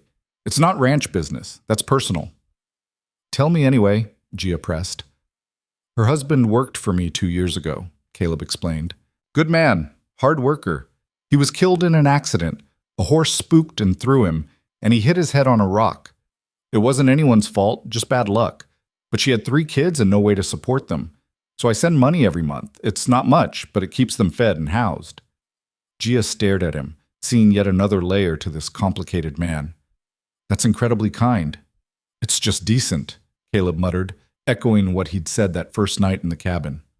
He died working for me. I can't bring him back, but I can make sure his family doesn't starve. Gia made a note in the ledger. Then we'll continue it. And maybe we can send a bit more. I noticed you recorded the same amount for 2 years, but prices have gone up. What fed them adequately then might not be enough now. Caleb looked at her with an expression she couldn't quite read. You do that? Use ranch profits to help someone you've never met? If we're partners, then your obligations are my obligations, Gia said simply. Besides, it's the right thing to do. That night, as they sat together after dinner, a meal they'd cooked together, Gia learning from Caleb's rough skills and adding her own touches, Caleb was quieter than usual. When Gia asked if something was wrong, he shook his head. Nothing's wrong. I'm just thinking. About what? He set down his coffee and met her eyes. About how I was wrong. About what I was looking for in a partner. I thought I needed someone who would endure hardship without complaint, who would prove their strength through suffering. But what I actually needed was someone who would see what I'd built and want to make it better.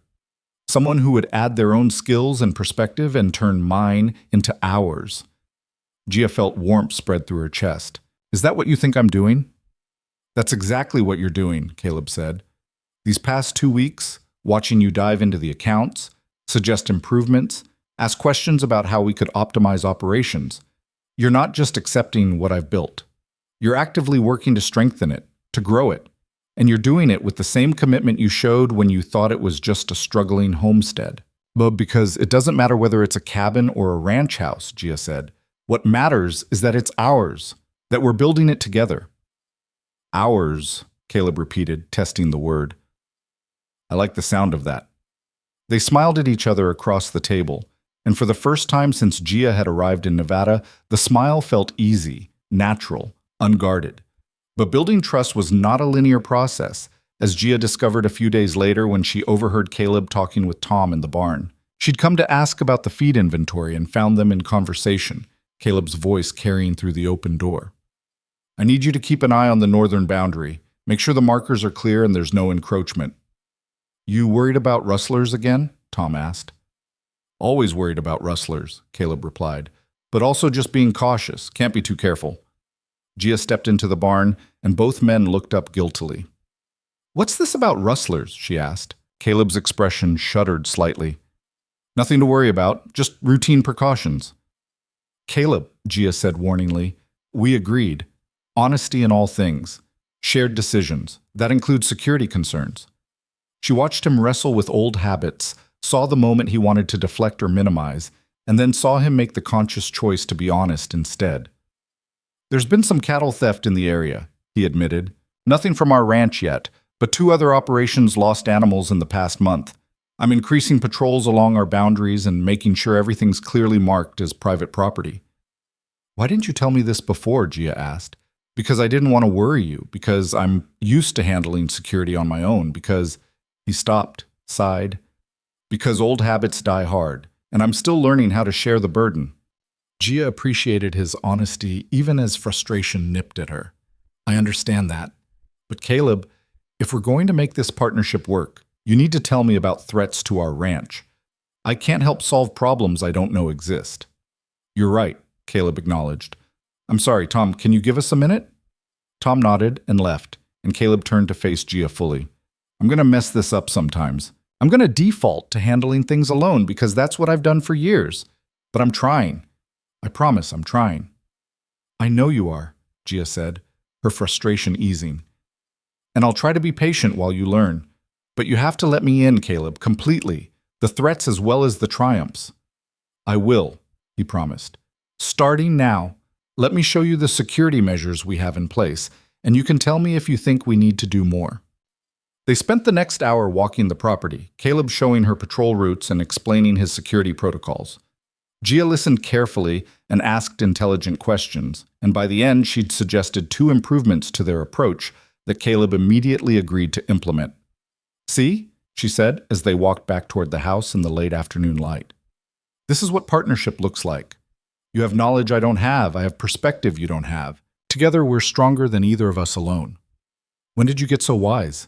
Caleb asked, a smile playing at his lips. I've always been this wise, Gia retorted. You just had to stop testing me long enough to notice. Caleb laughed, a real laugh, warm and genuine, and Gia felt something shift between them. They were finding their rhythm, learning to move as a unit instead of as 2 individuals circling each other warily. That evening, as Gia sat in the front room reading one of Caleb's books, a novel about pioneers settling the frontier, Caleb settled into the chair across from her with his own book. They read in comfortable silence, the lamplight warm around them, and Gia realized this was what she'd been seeking all along. Not grand romance or passionate declarations, but simple companionship. The ease of being in the same room with someone and not feeling the need to perform or guard or pretend. Gia, Caleb's voice interrupted her reading. Thank you. She looked up. For what? For staying, for giving me a chance to prove I'm more than my worst mistakes, for seeing who I could be and believing I could get there. Gia set her book aside. You don't need to thank me for that. I'm not staying for you, remember? I'm staying for us, for what we're building together. Even so, Caleb said. I'm grateful. Then you're welcome, Gia said softly. They returned to their books, but Gia found herself reading the same paragraph over and over, unable to concentrate. Because something was happening, something she hadn't anticipated. She was starting to care for Caleb not out of necessity or desperation, but genuinely. She liked his dry humor and his careful consideration. She liked the way he listened when she talked and actually changed his behavior based on her feedback. She liked his gentleness with the animals and his fairness with his men. She liked the way he was trying so hard to be better than his fears. And that terrified her, because caring meant vulnerability. Caring meant the power to be hurt. As if sensing her thoughts, Caleb looked up. What are you thinking about? Gia considered deflecting, then remembered their agreement, honesty in all things. I'm thinking that this is getting complicated. How so? I came here expecting a transaction, work for security, partnership for survival. I didn't expect to actually like you. Caleb's expression softened. Is that so terrible? It is when liking someone gives them the power to hurt you, Gia said. It is when you've been hurt before and you swore you'd never be that vulnerable again. I know that fear, Caleb said quietly. I live with it every day. So what do we do about it? Gia asked. Caleb set his own book aside and leaned forward, his elbows on his knees. I think we acknowledge it. We acknowledge that we're both scared and both vulnerable and that there's no guarantee this works out the way we hope. But we also acknowledge that the only way to get what we really want, real partnership, real trust, real connection, is to take the risk anyway. That's easier said than done, Gia pointed out. Everything worthwhile is, Caleb replied. You told me that, remember? That first night in the cabin. You said nothing worth having comes easily. Well, this is hard, Gia. Building trust after betrayal is hard. Learning to be vulnerable after you've been hurt is hard. But maybe that's how we know it's worth having. Gia stared at him, struck by the simple truth of his words. When did you get so wise? She asked, echoing his earlier question. I've always been this wise, Caleb said with a slight smile. You just had to stop being angry with me long enough to notice. Despite everything, Gia laughed. Touché. The moment stretched between them, warm and genuine, and Gia felt the last of her anger over Caleb's deception finally dissolve. Not because she'd forgotten what he'd done, but because she'd seen enough of who he truly was to believe he'd learned from it. Because she'd watched him struggle to be honest even when it was uncomfortable. Because he was proving day by day that he meant what he'd promised. I think we're going to be all right, she said softly. Yeah, Caleb agreed, his voice rough with emotion. I think we are. They sat together in the lamplight, books forgotten, simply being present with each other. And in that quiet moment, Gia felt something she hadn't felt in years. Hope. Real, solid, tangible hope that maybe, just maybe, she'd found what she'd been looking for all along. A place to belong, a partner to build with, a future worth fighting for. And though neither of them said it aloud, they both felt it, the shift from wary coexistence to genuine partnership. From two damaged individuals protecting their wounds to two people choosing, despite their fear, to move forward together. The hardest part was over. The test was passed, the truth revealed, the foundation laid. Now came the real work of building something that would last. The weeks that followed brought a deepening of their partnership that surprised them both. Gia threw herself into learning every aspect of ranch management, rising before dawn to ride out with Caleb in the hands, her body growing stronger with each passing day. The calluses on her palms thickened. The muscles in her legs and back adapted to long hours in the saddle. She learned to read the sky for weather changes, to spot a sick cow in a herd of hundreds, to calculate profit margins and plan for seasonal expenses. But it was the small moments that truly wove them together. Caleb teaching her to rope, standing behind her to guide her hands, his breath warm on her neck. Gia surprising him with a properly cooked dinner after studying a cookbook she'd found in town. The two of them laughing over a shared joke while reviewing accounts. The comfortable silences that stretched between them in the evenings as they read or planned or simply existed in the same space. One morning in early autumn, Gia woke to frost on the windows and the smell of coffee already brewing downstairs. She dressed quickly and descended to find Caleb at the stove, his hair still damp from washing, his expression troubled. "What's wrong?" she asked immediately. He glanced up, and she saw the evidence of a sleepless night in the shadows under his eyes. "Tom rode in late last night. We lost 6 head of cattle from the north pasture. Rustlers finally hit us." The news hit Gia like a physical blow. They'd increased security, but apparently it hadn't been enough. "How did they get past our patrols?" "They're getting smarter," Caleb said grimly.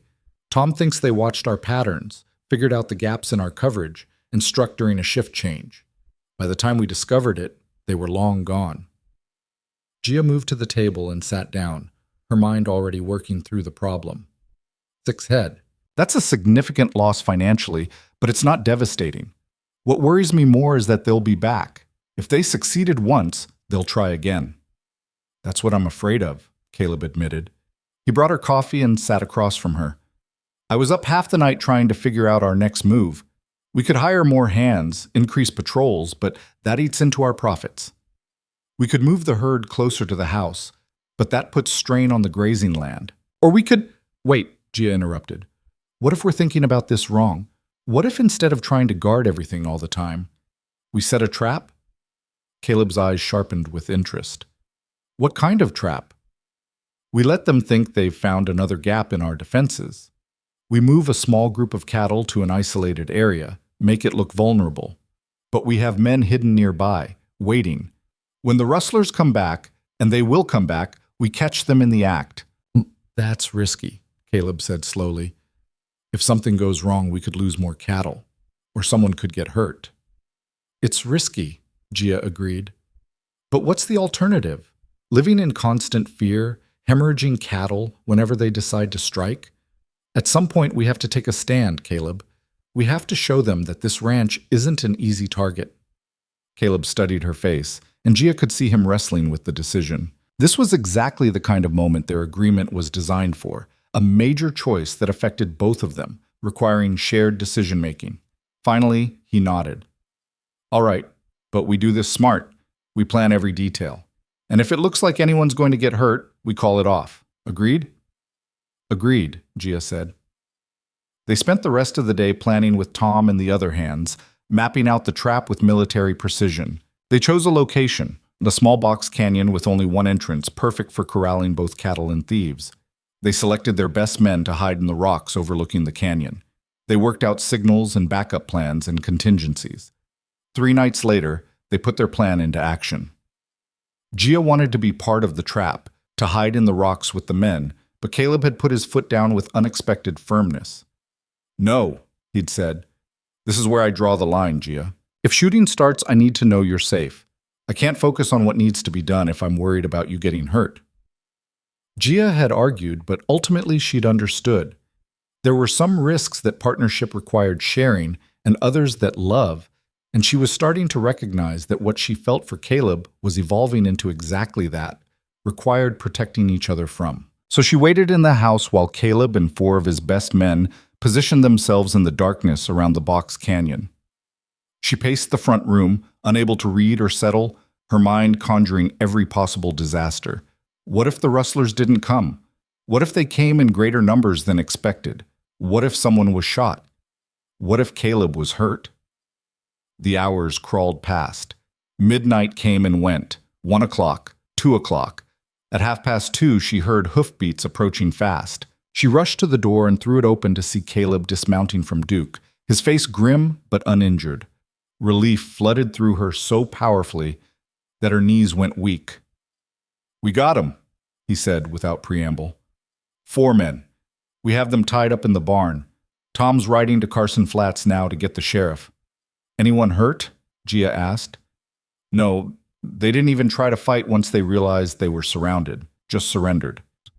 Caleb climbed the porch steps, and in the lamplight spilling from the doorway, Gia could see he was shaking slightly with residual adrenaline.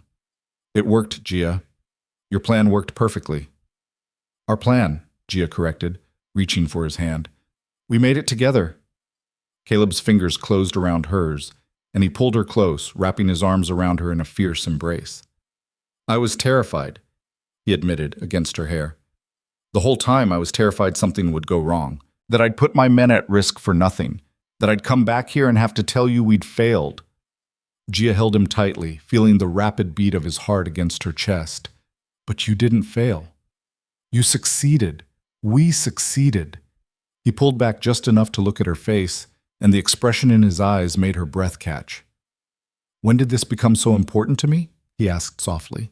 When did the thought of disappointing you become worse than the thought of losing cattle? I don't know, Gia whispered. When did knowing you were out there in danger become the most terrifying thing I could imagine? They stared at each other in the lamplight, the truth hanging between them unspoken but undeniable. This wasn't a practical partnership anymore. This wasn't a convenient arrangement or a marriage of necessity. Somewhere between the cabin and the ranch house, between anger and forgiveness, between testing and trusting, they'd fallen into something deeper. Gia, Caleb said, his voice rough, I need to tell you something. What is it? I'm in love with you. The words came out quickly, as if he'd been holding them back and finally let them break free. I don't know exactly when it happened. Maybe it was watching you work through the pain on that first ride and never complain. Maybe it was the moment you told me you'd stay even in poverty. Maybe it was seeing you dive into the ranch accounts with the same commitment you showed fixing fences. But somewhere along the way, I stopped being afraid of what you might take from me and started being grateful for everything you've given me. And I know we agreed to take this slow. And I'm not asking you to say it back if you're not ready. I just needed you to know. Gia's eyes filled with tears. Not sad tears, but the kind that came from overwhelming emotion finally finding release. You stubborn, infuriating, wonderful man, she said, her voice shaking. I've been falling in love with you for weeks and trying to convince myself it was just partnership or gratitude or anything other than what it actually is. And what is it actually? Caleb asked, hope and fear warring in his expression. It's love, Gia said simply. Real, terrifying, wonderful love. The kind that makes me want to build a life with you, not because I have to, but because I can't imagine doing it with anyone else. Caleb's face transformed, every hard line softening with joy and relief. Really? Really? Gia confirmed. He kissed her then, gentle and questioning at first, then deeper as she responded, her arms wrapping around his neck, her body pressing close to his. It was nothing like the careful distance they'd maintained, nothing like the platonic partnership they'd negotiated. It was fire and passion and all the emotion they'd been holding back, finally given permission to exist. When they finally broke apart, both breathing hard, Caleb rested his forehead against hers. I want to marry you, he said. Not because of some agreement we wrote down, but because I love you and want to build a life with you. A real life, as real partners in every sense. Will you marry me, Gia, for love instead of necessity? Yes, Gia said without hesitation. Yes, I'll marry you. They married a week later in Carson Flats, with Tom and the other ranch hands as witnesses and the judge presiding. Gia wore a simple dress she'd purchased in town, not elaborate, but new and pretty, a soft blue that brought out the color in her eyes. Caleb wore his best shirt and trousers and looked at her throughout the ceremony like she was something precious and miraculous. When the judge pronounced them husband and wife, Caleb kissed her with a tenderness that made her chest ache. And when they rode back to the ranch together afterward, it wasn't as employer and employee or even as partners, but as something infinitely more precious, as two people who'd chosen each other freely, fully, with open eyes and open hearts. That night, Gia moved her belongings from the guest bedroom to the master bedroom, the room with the window overlooking the river, the room with her mother-in-law's beautiful quilt. Caleb helped her, carrying her bags with gentle care, his eyes never leaving her face. Are you nervous? He asked as they stood in the bedroom together, the lamp casting warm shadows on the walls. Terrified, Gia admitted, but not of you, of how much I care, of how much I have to lose now. I'm terrified too, Caleb said. He reached for her hand, threading his fingers through hers. But I'm learning that being terrified doesn't mean we have to be alone. It just means we face the fear together. Together, Gia repeated, and the word felt like a promise. They came together that night with a mixture of tenderness and passion, learning each other's bodies with the same care they'd taken learning each other's hearts. And when they finally fell asleep in each other's arms, Gia felt a peace she'd never known before. The peace of being exactly where she belonged, with exactly who she was meant to be with. The months that followed brought their own challenges. Running a ranch was never easy, and there were setbacks and struggles aplenty. A hard winter that depleted their feed supplies. A bout of illness that ran through the herd. Disputes with neighbors over water rights. Financial pressures when cattle prices dropped unexpectedly. But they faced every challenge together, drawing on each other's strengths, supporting each other through difficulties. When Gia's bookkeeping skills identified a way to reduce costs, Caleb implemented her suggestions without hesitation. When Caleb's knowledge of cattle saved the herd from a disease outbreak, Gia made sure every hand knew to follow his protocols exactly. They argued sometimes, passionate disagreements about strategy or approach that left them both frustrated. But they'd learned to fight fair, to listen to each other's perspectives, to find compromise that honored both their viewpoints. And they'd learned that making up after an argument could be its own kind of pleasure, the reconciliation all the sweeter for the temporary discord. One spring morning, almost a year after Gia's arrival in Nevada, she woke to find Caleb already awake beside her, propped on one elbow, watching her with an expression of such contentment that it made her heart swell. "What are you thinking about?" she asked, reaching up to touch his face. "I'm thinking about how wrong I was," he said. "About everything. About what I thought I needed, what I thought would make me happy, what I thought partnership looked like." "How so?" "I thought I needed someone who would endure hardship without complaint, who would prove their strength through suffering. But what I actually needed was someone who would see what I'd built and make it better. Someone who would challenge me and push me and refuse to let me hide behind my fears." He leaned down to kiss her softly. "I thought I was testing you to see if you were worthy of me. But really, you were testing me to see if I was worthy of you." "And?" Gia asked with a slight smile. "Did I pass your test?" "With flying colors," Caleb said. "You saw the worst of me. The suspicion, the deception, the fear, and you chose to believe I could be better. You gave me the chance to prove it, and now every day I wake up grateful that you didn't give up on me when you had every right to." "I considered it," Gia admitted. "That day you showed me the real ranch, I was so angry I could barely see straight. I wanted to get back on that stage and never look back." "What stopped you?" "I saw your fear," Gia said simply. "I saw how much it cost you to be vulnerable with me, to admit you'd been wrong. And I recognized that fear because I carried the same one. We were both so afraid of being hurt again that we were willing to hurt each other first, just to maintain control. And I realized that if we were ever going to have something real, one of us had to be brave enough to stop the cycle, to choose trust over self-protection." "So you chose to stay," Caleb said. "I chose to stay," Gia confirmed. "And every day since, I've been grateful I did." Caleb kissed her again, deeper this time, and Gia lost herself in the warmth of his embrace. When they finally broke apart, he rested his hand on her stomach with a question in his eyes. "I've been thinking," he said carefully, "about the future, about what we're building here. And I've been wondering if maybe we should think about expanding our family. Not right away if you're not ready, but eventually. What do you think?" Gia covered his hand with hers, warmth spreading through her chest. "I think," she said slowly, "that I'd like that very much. I think building a family with you sounds like the most wonderful thing I can imagine." Joy spread across Caleb's face like sunrise. "Really?" "Really," Gia assured him. "We've built a partnership. We've built a home. Building a family feels like the natural next step."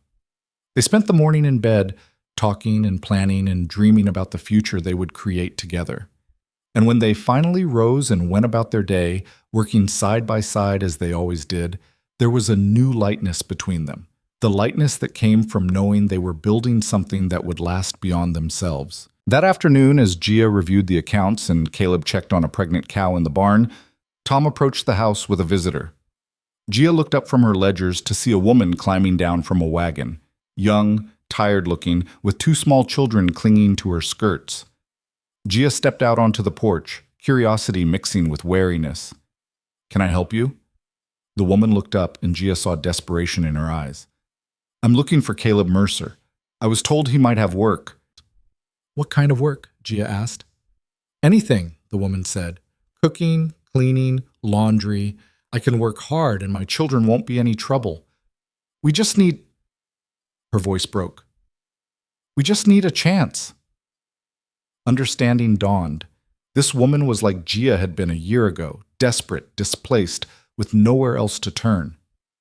Gia thought about the widow Caleb already supported, about his capacity for kindness beneath the careful walls he'd built.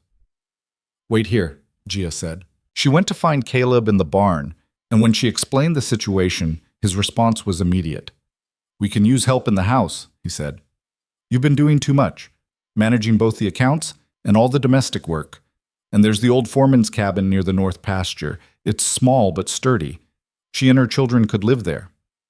"Are you sure?" Gia asked. "It's another mouth to feed, another salary to pay." "I'm sure," Caleb said firmly. "We have enough. We can share it." They hired the woman.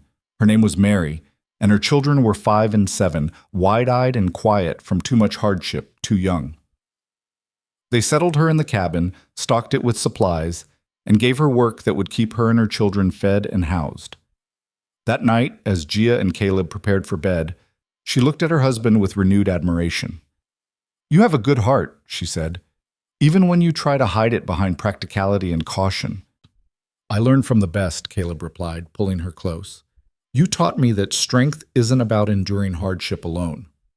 It's about building something strong enough to shelter others, too." "We built that together," Gia reminded him. "We did," Caleb agreed, "and we're going to keep building it, together." The seasons turned, bringing changes both expected and surprising. Mary proved to be an excellent cook and a tireless worker, her presence freeing Gia to focus more on the business side of the ranch. The operation grew more profitable under Gia's careful management, allowing them to expand their herd and hire additional hands. They built 2 more cabins for workers, creating a small community on their land. And through it all, Gia and Caleb grew closer, their love deepening with every shared challenge, every mutual victory, every quiet evening spent in comfortable companionship. They learned each other's rhythms, each other's needs, each other's dreams. They built a life that was richer and more fulfilling than either had dared imagine when they'd first met in Carson Flats. 2 years after their wedding, Gia gave birth to a daughter, a tiny, perfect creature with her mother's dark hair and her father's gray eyes. They named her Hope because that's what she represented, the hope they'd both carried through hardship and fear, the hope that had brought them together, the hope that would carry them forward into whatever future awaited. Caleb held his daughter with trembling hands and tears streaming down his face, and when he looked at Gia, the love in his expression was so profound it took her breath away. "Thank you," he whispered, "for everything. For staying, for believing in me, for building this life with me, for giving me everything I ever wanted and everything I was too afraid to hope for." "We gave it to each other," Gia said, her own tears falling freely. "Everything good in our life we built together. That's what partnership means." And as she looked at her husband holding their daughter, at the beautiful home they'd created, at the thriving ranch they'd built through shared effort and shared vision, Gia thought back to that desperate woman who'd stepped off the stage in Carson Flats, terrified and alone, bracing herself for hardship. She would have told that woman, "The hardship will be real, but so will the joy. The fear will be overwhelming, but so will the love. The work will be backbreaking, but the rewards will exceed anything you can imagine. You will be tested in ways you never expected, but you will discover strength you never knew you had. And most importantly, you will find that sometimes the greatest treasures come wrapped in the most unexpected packages." The test Caleb had designed to protect his heart had instead opened both their hearts to the possibility of real love. The deception that had begun their relationship had ultimately led to the most honest partnership either had ever known.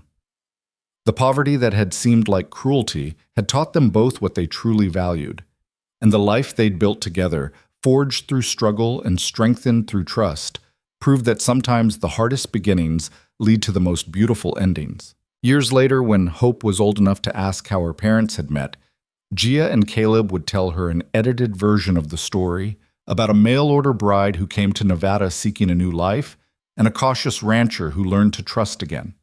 They would tell her about hard work and partnership, about honesty and commitment, about building something lasting from uncertain foundations. But what they wouldn't tell her, what they kept as their own private truth, was how close they'd come to losing each other before they'd even truly found each other. How fear had almost destroyed what love had begun. How a test designed to protect had nearly prevented the very thing it was meant to secure. That part of the story belonged to them alone, a reminder of how far they'd come and how much they'd overcome. And sometimes in quiet moments when Hope was asleep and the ranch was settled for the night, they would sit together on the porch and remember that desperate beginning, grateful beyond words for the beautiful life that had bloomed from such harsh soil. "Do you ever regret it?" Caleb asked one such evening, his arm around Gia's shoulders as they watched the sunset paint the valley in shades of gold. "Coming here? Enduring that test? Staying when you had every reason to leave?" Gia leaned into him, feeling the solid warmth of his body against hers, breathing in the familiar scent of sage and leather and home. "Not for a single moment," she said, "because every hard step led me here. Every trial taught me something I needed to know. Every tear I shed watered the ground for something better to grow." "I love you," Caleb said simply. "I love you too," Gia replied, "more than I ever thought possible. More than words can express." They sat together as the stars began to emerge, one by one, in the darkening sky. The same stars that had witnessed their tentative beginning, that had shone down on a miserable cabin and a desperate woman and a fearful man testing each other. The same stars that now illuminated a thriving ranch, a loving family, a partnership that had been tested by fire and emerged stronger for it. And in that moment, wrapped in each other's arms, with their daughter sleeping peacefully in the house behind them, and their future stretching bright before them, Gia and Caleb knew with absolute certainty that every trial had been worth it, every hardship had served a purpose, and every moment of fear had led them to this perfect, precious peace. They had gambled everything on a stranger, on a possibility, on hope itself, and they had won more than they'd ever dreamed possible. Not wealth, though they had that too.